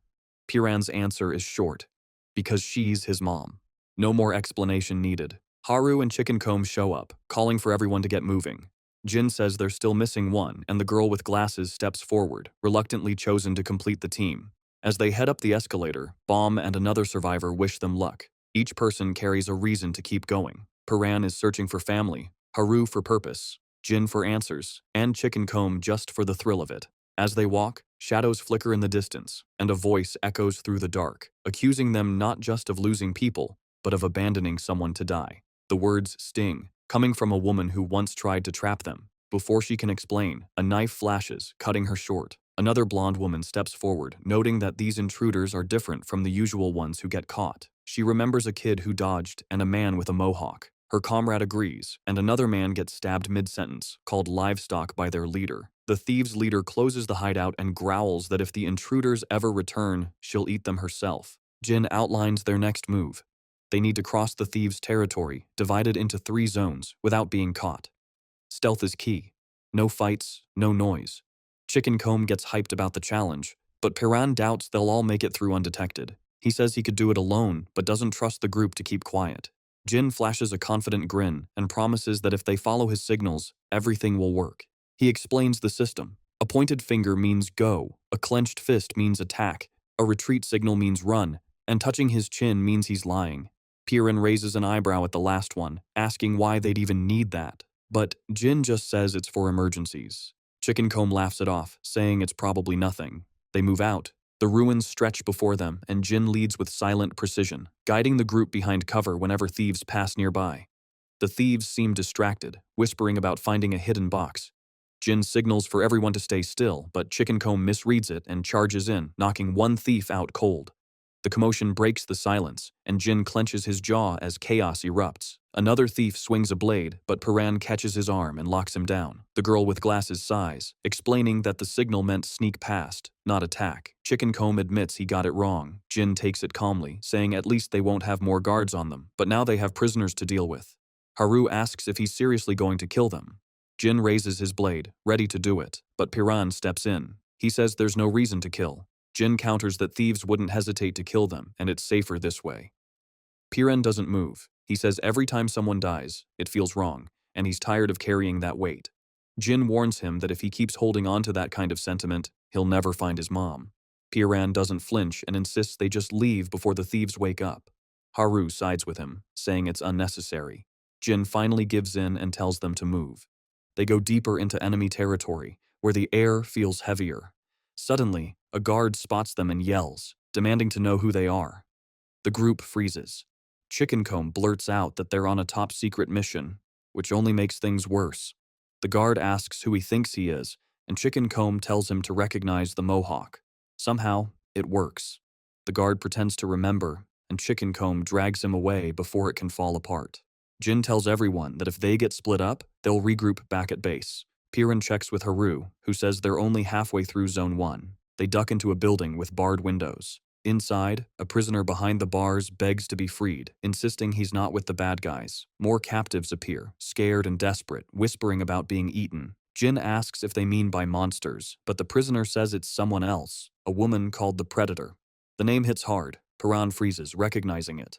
They argue over what to do. Haru reminds Jin of his promise to help others, but he admits he only said that to keep everyone calm. The girl with glasses agrees that saving them is too risky, and Jin looks to Piran for the final word. Piran agrees. They can't save everyone. It's too dangerous. Jin points out how earlier Piran refused to kill the thieves, but now he's fine leaving others behind. Piran says it's not the same. He has a rule against killing, not rescuing. He swats a mosquito, pops it into his mouth, and Haru gags, calling it disgusting. He just says it's a habit, not hunger, then covers her mouth to keep her quiet. Jin gives a signal to move, and they start creeping forward again. Outside, the predator stops mid-step, sniffing the air. She grins, saying something smells delicious nearby. Her soldiers report that monsters destroyed the livestock farm in Zone B3 and everything escaped. She orders them to bring her the eyes of the monsters, smiling in a way that chills everyone watching. The guards rush off, leaving the area thinner than before. Jin notes the drop in security and says now's their chance. They move carefully through the ruins, but chaos explodes again when they bump into an escaped prisoner. He explains that the monsters broke open the cages, letting everyone run. Jin says that explains the missing guards, but doubts the escapees will make it far without knowing how to fight. The man mocks him, scoffing at the idea of humans killing monsters, but before he can say more, a blade slices through his neck. His head rolls as the predator steps forward, holding the head by the hair, eyes locked on them. She walks closer, her movements slow but deliberate, a monster core glowing in her hand. She accuses them of ignoring orders and demands answers. She had made it clear, capture or kill. The girl with glasses freezes. Jin smirks, pretending to play along. He says they infiltrated to collect information on the escapees, and even scolds the dead man for not being useful enough. He pinches the bespectacled survivor as a warning to follow his lead. The predator narrows her eyes but buys it for the moment. She tells everyone to hunt down the rest of the livestock. Then she steps close to Jin, circling him like prey, commenting on his face, how she'd remember someone like him. Jin stays quiet. She leans in, challenging him to make her remember him next time. Her words linger before she lashes out, attacking suddenly. Jin blocks and drags the girl with glasses out of harm's way as blades cut the air. Piran leaps in, grabbing the predator's weapon mid-swing, sparks flying as they lock in a clash. The predator grins, her suspicions now confirmed. The scent she picked up earlier wasn't from any prisoner. It was from them. She laughs, saying she was chasing livestock when a much tastier group walked right into her hands. The tension breaks into chaos once more, with Jin and Piran bracing themselves against a predator who clearly plans to devour them all. The predator launched herself at Jin, moving fast and wild, trying to take a bite out of him. He threw his blade to block her, but she slid low, moving like smoke, trying to break away. Before she could, Jin was already standing in front of her again, ready for the next strike. He pointed forward, his body steady, and she laughed, calling his stance pathetic before hurling a storm of blades straight at him. Steel filled the air, but Jin didn't flinch. Just as the blades closed in, Piran stepped in, his hands flashing as he caught them mid-air. The air cracked with the sound of metal twisting in his grip. The girl with glasses could barely keep up as he spun the blades around, redirecting each one back at the predator. She stumbled for the first time, stunned that he'd turned her own weapons against her. Piran didn't stop. He bit through one of the blades with his teeth, split it, grabbed more knives, and flung them back in a blur. The predator scrambled, blocking and weaving as the attacks came faster than she could count. He grabbed her hand in mid-swing, but she only laughed, her eyes lighting up with a strange hunger. She clamped down on his arm, saying he smelled better than anyone she'd ever faced. Haru noticed something strange in the air, a faint scent of burning, and then a flicker of fire sparked in the predator's hand. She threw it toward them, but the flame fizzled out before it reached. Jin smirked, saying her time was up. The predator screamed for everyone to fight for their lives just as the ground began to shake. From behind the ruins, the heavy stomp of monsters filled the air. Dark shapes burst from the shadows, their bodies gleaming with red light. Piran and Jin stood ready. In that moment, there was no running. Everyone had to decide, fight or die. The food chain had flipped, and humans were no longer on top. The monsters closed in, stronger and faster than any they had faced before. The predator's grin twisted into something wild as she shouted for the others to prove they deserved to live. Piran's eyes burned with focus. He and Jin stepped forward, their weapons bursting with energy. The moment they clashed, everything exploded in light. Their attacks hit with perfect precision, slicing straight into the monster's weak points. Each creature fell as quickly as it came, their bodies crashing into the dirt. The noise drew the predator's whole crew. They poured in from all sides, weapons raised. Before anyone could react, Haru was grabbed from behind, a blade pressed against her throat. Piran froze. The attacker demanded they surrender, shouting that if they didn't, the girl would die. The glasses girl dropped to her knees, begging for mercy. Jin whispered to Piran to strike now, but Piran couldn't get a clean shot. The predator jerked Haru around, taunting them. Piran's hand started to glow, but she warned him not to move or she'd kill her. Jin whispered again, saying not to give in, but Piran hesitated. The predator started counting down. 3, 2. Haru's breathing quickened. On 1, Piran surrendered. The predator laughed and ordered her crew to chain them up. The sound of iron snapping shut filled the air as they were dragged away. The door slammed behind them, leaving only silence and the faint echo of footsteps. Inside the cell, the light was dim. Piran sat in the corner, bound, when he heard someone approach. It was the predator. She stepped into the cell, calm and smiling, and told him to stay alive. He didn't understand what she meant, but she didn't bother to explain. When he asked about his friends, she said they were already dead. He felt something crack inside but stayed quiet. The predator leaned forward, curious about him. She said his strength was impressive, but she wanted to know how he had learned to see the monster's weak spots. He stayed silent, so she kicked him across the face. Blood ran down his lip as she demanded answers again. He glared back, refusing to give her anything. She asked where he came from and why his clothes were cleaner than the others. She looked him over, noting how healthy he still seemed. She demanded to know where his group was hiding, but he lunged at her instead. She slammed him to the ground with ease and laughed, calling him nothing more than meat, pretending to be strong. She kept pressing for answers, but he stayed stubborn. One of her men stepped forward, saying he could see something inside people, an inner light, like the one monsters had. He said Piran's light was brighter than anyone's, almost blinding. The predator grinned, saying that brightness must be life force, and that it made him look delicious. She decided to test it. She slashed his arm open, watching how fast it healed. The cut sealed before her eyes. She hit him again and again, laughing each time his wounds closed. When she finally got bored, she called it a game, saying she could keep it going forever. He didn't scream or cry, he just stared at the ground, letting it happen. His body healed every time, but inside he was breaking. He remembered his father's voice telling him that caring for others would only bring pain. Later, when the predator stepped out, another prisoner whispered to him. The man said he used to be livestock too, until the experiments changed him. He could now see lights, life force, but he didn't understand it. He offered to help Piran escape, saying he'd find a way to unlock the door. Piran asked quickly if he had seen Haru or any new prisoners. The man shook his head, warning that asking too much would get him killed. Before they could continue, the predator came back.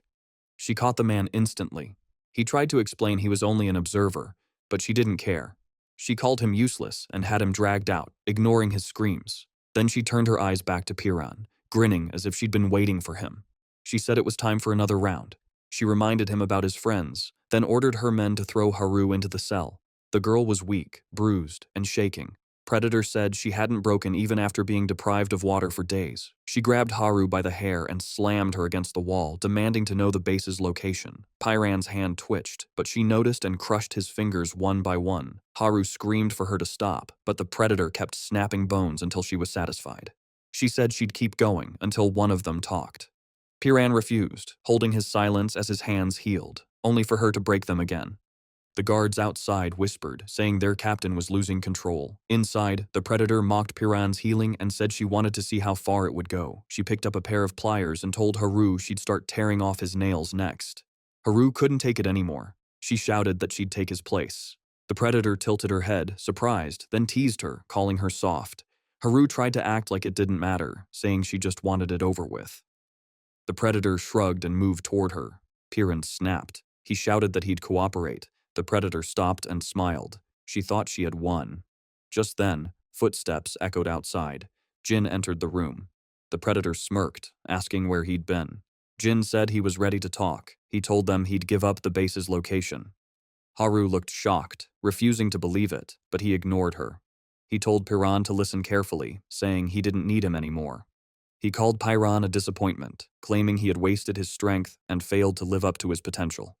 Jin said he was done with the group and walked away. Outside, Predator asked why he changed sides. He said it was simple. He wanted to survive, and working with her was the smarter move.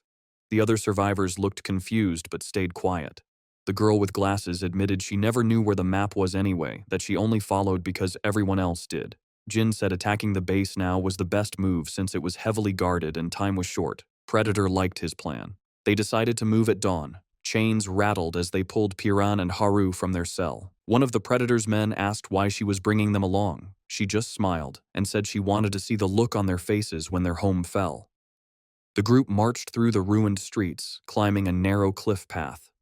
The morning air was cold and still. The city below looked lifeless, its towers cracked and leaning. As they climbed, Haru tried to talk to Piran, apologizing for what happened, but he didn't respond. She tried again, her voice trembling, until he finally turned his head and gave her a look she didn't understand.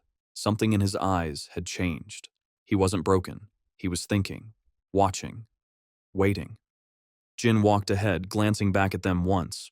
Predator asked if everything was on track. He said yes. Everyone was accounted for except the livestock guards. The group stopped at the cliff's edge where the path narrowed. Predator looked around, confused why they halted, but Jin smiled. He said it was perfect. No escape routes, no cover, just open sky and the drop below. The tension thickened as the wind picked up. Predator grinned, thinking it was a good spot to start the assault. Jin nodded, saying it would all end here. Piran kept his eyes down, but inside, he was already preparing. He could feel his life force pulsing again. Every muscle was ready. The pain from the torture was gone. The fear had burned away. What remained was cold focus. The tension in the canyon was thick from the start, the kind that made every move feel heavier. Everyone knew if the monsters came, there would be no way out. Predator's crew was on edge. One of them even drew his weapon too early, desperate for direction, but Jin stayed sharp and sent out a signal. He wanted everyone ready to retreat if it came to that, because staying alive was more important than fighting a losing battle. When he gave the final signal, Pan caught the small detail that gave away the truth. The touch to the chin meant Jin was lying, and it all clicked. The betrayal had been an act to keep their cover, and while Haru and the others played their part, Jin stayed under Predator's eye. He had a hidden key in his mouth the whole time, a backup plan waiting for the right moment. Haru saw it, read the situation instantly, and got ready. When Jin raised 2 fingers, it meant they could strike if needed. While Predator was distracted, Haru moved and freed Piran. The energy coming off him was different, wild, like something that had been locked away too long. The moment a soldier shouted that he was free, Piran broke the last bit of restraint left on him and squared up. The first man to step forward didn't stand a chance. One stomp cracked the ground. The next punch sent the soldier flying, face caved in from the impact. The others hesitated, watching Piran crush another opponent with a single hit. The ground shook, the crowd screamed, and above them, one of Jin's allies triggered an explosion that tore through the canyon, fire spilling out and turning the battlefield into chaos. People scrambled as flames rose and monsters began to pour out of the smoke. Predator tried to control her people, ordering a retreat, but panic spread too fast. Every exit burned shut. She called for the Eye and told her crew to kill anyone in their path. Haru felt the tension rise as Predator's attention locked on her. For a second, fear tried to take over, but something inside her awakened. Her body lit up, eyes glowing, power coursing through her veins. She moved faster than she thought possible, dodging attacks with precision, turning fear into strength. When she struck back, Predator could barely react. Haru fought with everything she had, calling Piran's name as their paths crossed in the fire. Predator turned to stop them, but a blade intercepted, forcing her attention elsewhere. Piran was already charging, ready to finish it, while Haru urged him to leave. The monsters were closing in, and the fire was spreading too fast. She insisted they needed to go. Predator refused to move, determined to stand her ground, but Piran kicked her aside before she could react. For a second, he and Haru locked eyes, silent understanding between them, before Predator rose again, still ready to fight as her people shouted around her. The monsters crashed into the survivors, and Predator, realizing her team was crumbling, yelled for everyone to run while demanding the Eye again. Somewhere else in the chaos, Jin and Piran clashed, the tension between them boiling over. Piran punched him, angry about the secret Jin had exposed. Jin admitted it, saying it was the only way to protect the others, even if it made him the enemy. Piran accused him of manipulation, but Jin told him he needed to play that part for the plan to work. When Piran asked why Jin didn't dodge his punch if he really hated him, Jin had no answer. The silence said more than words could. Eventually, he admitted he needed Piran, and though Piran said Jin annoyed him, he still offered his hand. Jin took it, making it clear that even though they were working together, he had his own motives. Around them, survivors regrouped, weapons ready as the fire spread. Predator screamed again, asking for the Eye. Her people shouted that they had it, and a volunteer stepped forward. Chickencomb watched as the young man rolled up his sleeve, showing the marks that gave him sight again. It flashed back to when Chickencomb was brought to a place filled with captured monsters. A man there told him most experiments failed because humans couldn't handle monster energy, but Chickencomb was determined. He wanted to keep up with Jin and Piran, to stop being left behind. When the process was over, he could see monster weak points, an ability that changed everything. Now Predator demanded he use that power, but he refused, mocking her instead. One of her men recognized him from before, and another panicked, realizing they had no other eyes left. Surrounded, Predator stepped forward herself, declaring she'd be the Eye from now on. She knew failure meant death, but fear didn't stop her. Back on the battlefield, Piran and Haru were still fighting side by side. Haru reminded him that he always wanted to make the best choices and asked if this plan was really one of them. Jin explained that drawing their enemies out was their only chance to destroy them, even if it meant risking everything. Haru thought it was madness, but Jin insisted he had seen a future where they survived. He believed they would all make it out. His faith was unshaken. A monster burst out in front of them, massive and radiating energy. Jin raised his blade while Haru fought another one nearby. The ground shook as a creature exploded, spraying debris.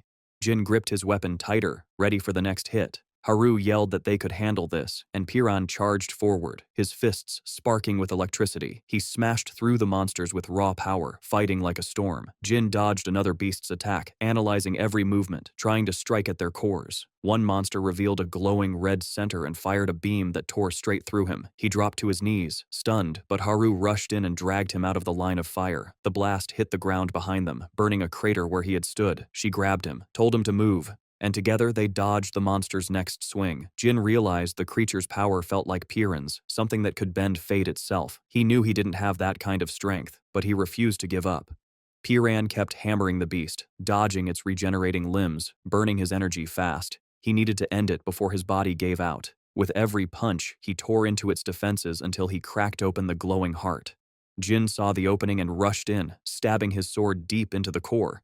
It didn't break, but it started to weaken. Sparks danced across his blade as Piran appeared beside him, pushing with his full power. Energy roared around them as they drove the attack home. The monster convulsed, body thrashing as the light inside it began to die. Haru dashed in to help, but another swing from a nearby monster forced her back. The ground was chaos, screams, fire, and falling debris. Chickencomb appeared again, pulling a woman to safety. She owed him from before, and he wasn't about to let her forget it.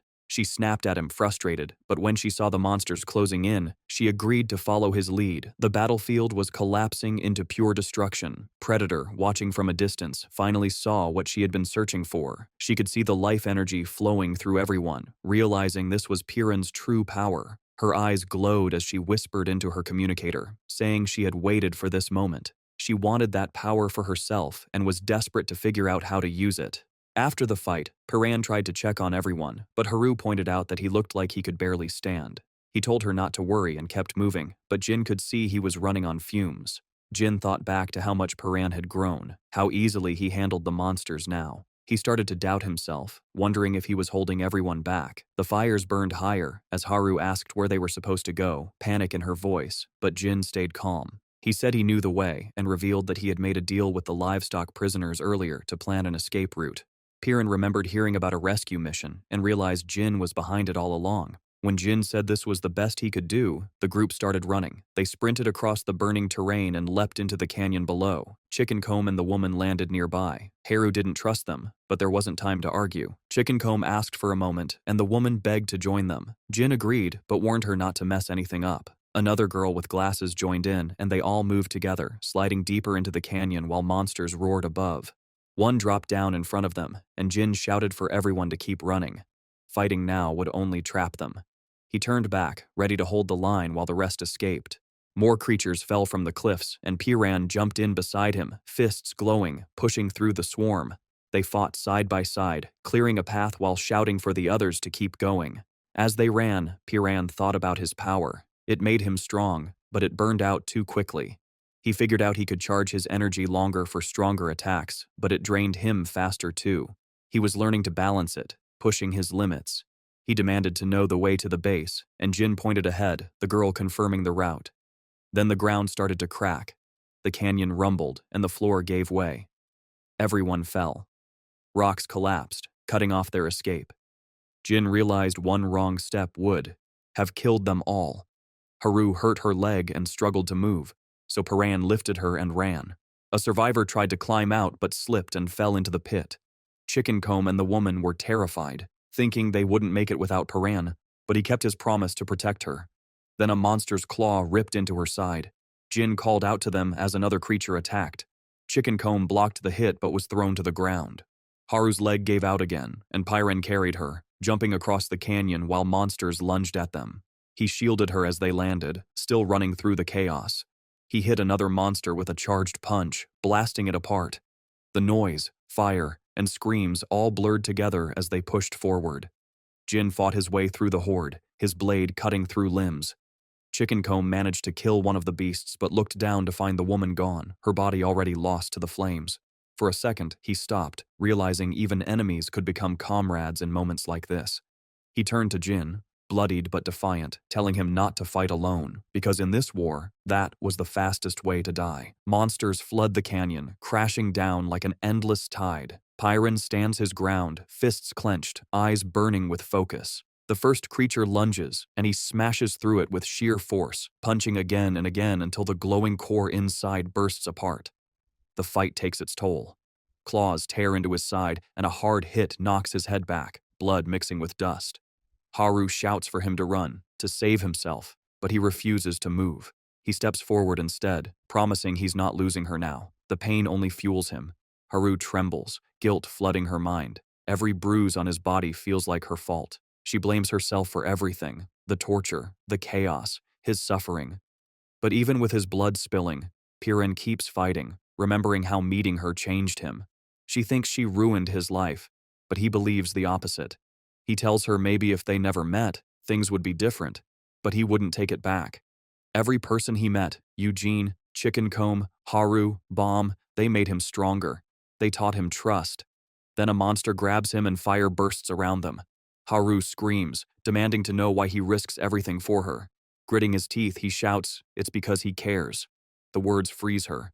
His father's voice echoes in his mind, warning him again that trust only leads to pain and betrayal, that caring for others will destroy him. But he's done living in fear. He says he believes in warmth, kindness, everything good he's seen. Lightning flares across his body. The monsters surround them, and Haru watches in awe as power erupts from him, blue sparks cutting through the air. He pulls her close, swearing she won't die here. The ground explodes with light as his energy surges outward, obliterating the horde. When the last monster falls, he staggers and collapses, body spent.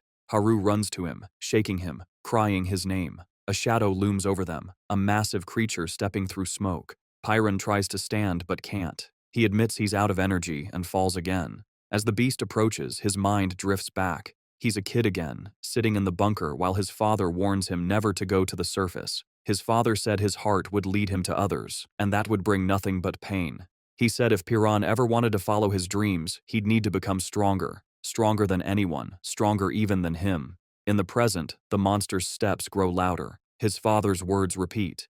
Be strong enough to face any storm. Go after what you want.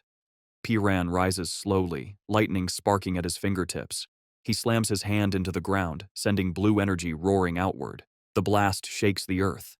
He tears into the monster, rips its core free, blue flames swirling around his body. The creature whispers the words as it fades, the power of the blue flame. Jin watches from nearby, stunned, while Chickencomb yells that he can see weak points now thanks to the experiments. He calls it life force, saying that power lives inside all of them. Monsters keep closing in. Jin stays back, analyzing, while Chickencomb rushes forward. He's wild, swinging without precision, ignoring the vital spots. Jin tries to warn him, but the fighter refuses to listen. The next hit sends Chickencomb flying, but he stands again, bleeding and smiling, shouting for the monster to come at him. Piran's still trapped by tendrils, flashes of childhood memories holding him down. His father's warnings echo louder. Never trust. Never leave. Humans are the real danger. He remembers overhearing him whisper that if the world discovered Piran's true nature, they'd all hunt him. Piran doesn't even know what that means, but it burns inside him. He feels his life force flicker, chest tightening as darkness creeps in. Then his hand brushes an orb.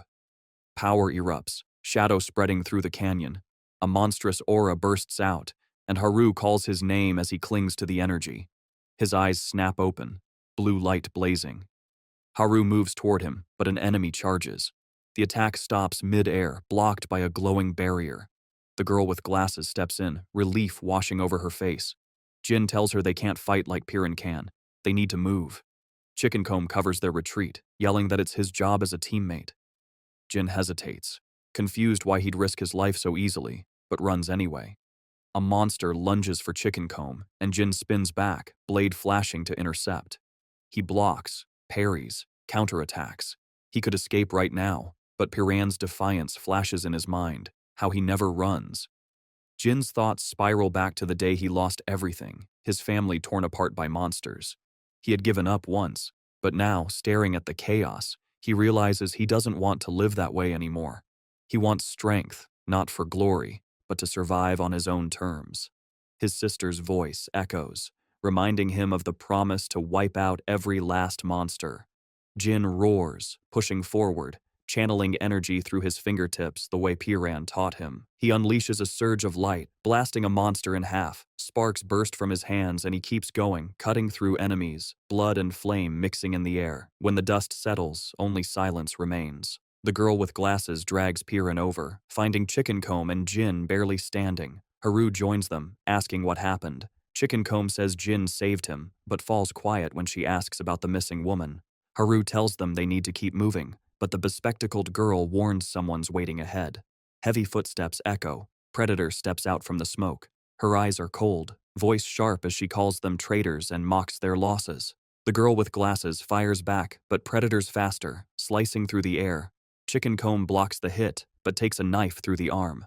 Blood drips down as he yells at Predator never to mention the dead woman again. She smirks, saying comrades mean nothing. There's only predator and prey. She lifts her blade, sparks crawling across it, declaring it's dinner time. Lightning dances in her hands as she lunges. She slashes Chickencomb across the chest, grinning that she's mastered life force herself. When one of her men asks how she learned it, she says she copied it from some kid with a weird fighting style. She finds two bodies nearby and looks around, realizing the others are gone. Following the faint blue energy trail, she tracks them. Her radio crackles to life, a voice demanding she stop after hearing her mention blue energy. Predator ignores it and keeps moving. Haru appears, trying to warn her to stay back. Predator laughs, calling her useless. Electricity bursts from her arm as she lunges. Haru dodges, sprinting away, but Predator catches her by the hair, dragging her close and taunting her. She says she'll drain her dry until she can't walk again. Suddenly, a blade flashes between them. Piran slashes, forcing Predator to drop her.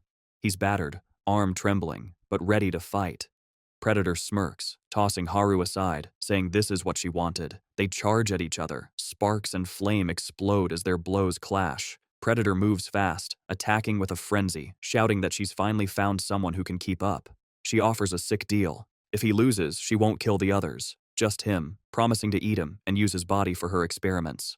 Piran wipes blood from his face and stands tall, saying he's done losing anyone.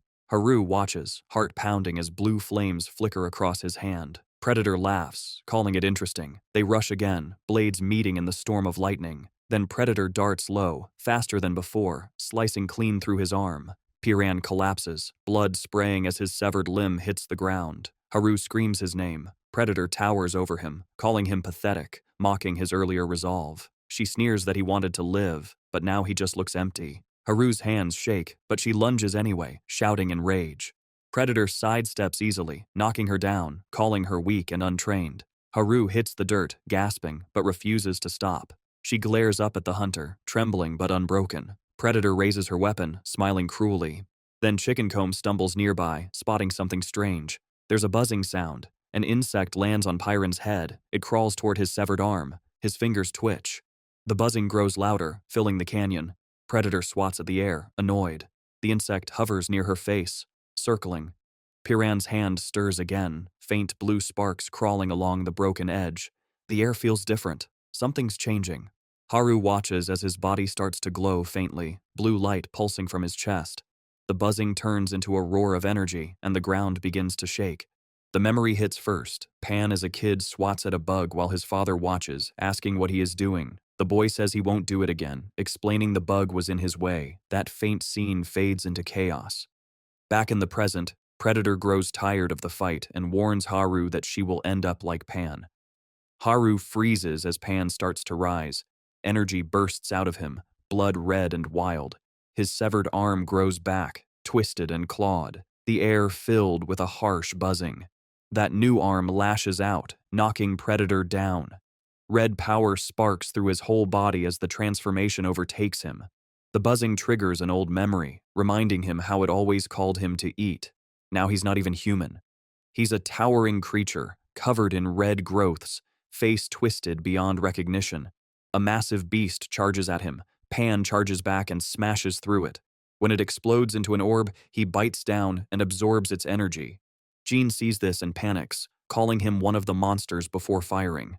Pan blocks the blast with his claws and moves forward, stabbing his clawed hand straight through Jean's chest before tossing him aside. Chickencomb shouts in shock, but Pan turns and slashes at him too. Then he locks on Haru, grabs her with his monstrous arm and lifts her off the ground. She struggles, but he bites into her shoulder. She strikes him in the head, snapping him back to reality for a moment. He hesitates, hearing her voice call his name. Still lost in the haze, he starts choking her again until she punches him across the face. That hit clears the madness. The red energy fades, and he sees what he's done. Haru lies limp and bleeding, the others scattered and broken around him. The girl with glasses screams at him to stay away, calling him a monster. He looks around at the wreckage and realizes it's all his doing. Panic spreads among the survivors. Someone blames another for staying quiet, and tension rises as Bomb appears. Pan freezes when he spots him. Bomb walks closer while Pan yells for him to stop, blaming him for everything. But Bomb ignores him. Another survivor approaches and asks if Pan is a monster. Most keep their distance until a hooded man appears, calm and unreadable. While Bomb helps treat the injured, another man starts talking about how he met Jean at a looter base.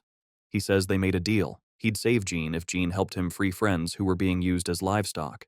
He admits he came from the same place Pan and his group were trying to reach. Chickencomb claims he's fine, but Bomb looks uneasy and tells him to rest. Someone asks if the man came from the place mentioned on the radio. He nods and says Jin should have told them everything already. The group wants to know more about the location and the broadcast, but he only says it will all make sense soon. He explains how looters captured him while he was looking for survivors. When he asks Bomb about his friends, Bomb says they are alive but malnourished. The man turns the talk back to Pan, saying he saw him transform into a monster and attack his allies. The others confirm what happened, mentioning his fast healing and that he grew his arm back. He says he's just glad Pan managed to kill Predator. Jin adds that Pan probably didn't even know he had that monstrous side. The man says he noticed red energy from Jin's body and asks what it is. Jin says it's his life force. The man seems confused, saying fighting wasn't part of his plan.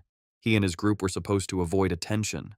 A woman explains that the voice on the radio belonged to someone named List, who supposedly knows about a weapon that can kill monsters instantly. The man admits it sounded crazy before, but after what he has seen, nothing feels impossible anymore. Jin asks what he means, but the man avoids giving details, promising it will all be clear in time. He says, none of this world makes sense now. A strange planet hangs above the sky, monsters keep coming every 6 days, and no one knows why. Jin wonders if the attacks will ever stop. The man asks where Pan is. Jin says he's nearby but staying apart. Pan isolates himself, too scared of hurting anyone again. The others feel safer with him gone, even though one man admits he wouldn't have joined if he had known about Pan's powers. Jin tells the girl with glasses to keep Pan's stuff hidden. She asks why, and he says they can't trust newcomers yet. They agree to keep his secret. The new man introduces himself as Hu Min and says he hopes they can survive together. He soon notices someone missing. The hooded man from before steps forward. A survivor explains that he helped move the wounded. The hooded man approaches Pan, who tenses and asks what he wants. The man pulls back his hood, revealing glowing golden eyes and red hair. Pan stares, confused, and asks who he is. The stranger doesn't reply, only speaks in a strange language Pan can't understand. After a moment, he pulls the hood back up and stays quiet. 2 others arrive, saying they've been looking for the hooded man. Before they can talk, Pan asks about Chickencomb, Jin, and Haru. Bomb says Chickencomb and Jin are awake, but Haru is still unconscious. They assure him she's alive. The guilt hits him again. He admits to everyone that he tried to eat Haru. He realizes it wasn't anger or guilt that drove him, but something darker, the truth that part of him liked it. A survivor tells him that he's not who he thinks he is. Baum adds that Pan has always been able to hold himself back even when furious, proving he's not a monster. They remind him that his kindness and selflessness show who he really is. But Jin cuts in, saying Pan might look human but is still a monster. He presses him to prove otherwise, saying he saw him nearly attack someone else. He calls him no different from the crazed woman outside and accuses him of being a monster through and through. Baum questions Jin's harshness. Jin admits he believes Pan is a monster, but says they need him alive. His strength and knowledge could help them fight, but he still doesn't trust him. He only trusts Pan's next move. Chicken Comb interrupts the tension, teasing Jin and saying they should focus on the radio broadcast. He explains it leads to a man who prepared for the apocalypse. Jin agrees to go. Pan hopes meeting this man will tell him more about his mother, but he's still haunted by what he did and vows never to lose control again. Just as he finds peace, a dark voice whispers in his mind. Red tendrils burst from his body as he screams. They thrash wildly while Chicken Comb and the others try to restrain him. Jin charges electricity, but Chicken Comb stops him. Despite the pain, he keeps holding Pan down until the energy fades. Chicken Comb tells him everything has changed. Baum reminds Pan that he's not alone. Pan resists, saying he won't hurt his friends again. He tears himself free, declaring that whatever that thing inside him is, it will never control him again. The dark voice pushes back, but he fights it. A flash of light bursts around him, and he returns to his senses, eyes glowing red. Haru walks up, slaps him, and tells him to pull himself together. Her voice cuts through the darkness. He finally regains full control. The group regroups. Supplies are strong, enough for a month.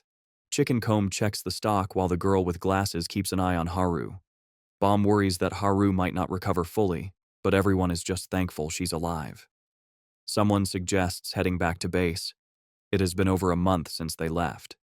Hai says they are almost ready and introduces Jinu, who helped take down the looters. Jin greets the group and prepares to escort them home. Hai warns him about using his life force too recklessly, but Jin says he's focused on getting stronger. Hai watches, uneasy about his obsession with power. Elsewhere, the woman who sews jokes about how the shirt she made for Pan is in tatters. The weapon maker says at least the shirt made it back and that weapons can be replaced, but people cannot. The woman teases him again and he snaps that he's doing what he can to keep things running. Near them, the girl with glasses talks to the hooded man, asking if he wants to learn their language. He nods. She figures he must be from far away since he's so quiet. She decides to teach him and starts with one word. He chooses Apocalypse. She helps him pronounce it, and he repeats it until he gets it right. Meanwhile, Pan trains alone, repeating the same word under his breath. He remembers how Haru's voice pulled him out of the darkness. Without her, he knows he might have lost everything. He also knows he can't depend on her forever. Every time he loses control, that monster inside tries to take over. Determined to master his power, he pushes his body to its limit, trying to feel that same surge again. He remembers the moment in battle when his power awakened, but now he can't reach it. He recalls Haru's touch and wonders if that connection was what triggered it. He refuses to give up, running harder, training until he collapses. He repeats that he must protect his people and grow stronger. Chicken Comb and the others are packing to leave when a can falls and alerts nearby monsters. A young man freezes as creatures rush them. Jin steps forward, electricity bursting from his hands as he slams through the beasts. Everyone yells in confusion, but Jin keeps fighting, power building in his body. A spiked monster charges straight at him. He braces for death, but time suddenly stops. Blue light floods the area, and Pan appears, tearing through the creature. The monster explodes into pieces. The others stare, stunned by the power in his hands. Jin asks if he's gotten stronger. Pan says he managed to replicate what he did before, but still has a long way to go. He knows strength is the only way to keep everyone alive. Jin gathers the group and outlines their plan. They will track the radio signal and meet the man who claims to be prepared for the apocalypse. Pan sits beside Haru later, telling her to keep resting and promising he will get stronger. He trains again, trying to control his life force. His veins bulge, eyes glowing red as he struggles. Chicken Comb checks on him, but Pan insists he's fine. Inside his mind, a dark figure flickers, but he forces it down. Elsewhere, a man stumbles across a pair of broken glasses and calls others over. The leader recognizes them and tenses. Someone jokes about finding them, but another insists they're in danger. The leader explains that the glasses mean their owner is still alive. One of them remembers seeing fruit nearby and signs of a fight, realizing they must warn the others. Then a shadow steps out. Sunlight reveals a man the group instantly fears. Panic spreads. The leader tries to stay calm, but the man takes the glasses and crushes them in his hand. Someone tries to ask who he is, but he ignores them, saying it's their bad luck to have seen him. Blue energy flares from his fist, and someone realizes who he is. Only one man possesses that blue flame. Pan's father smirks as energy surges around him, calling it just his warm-up.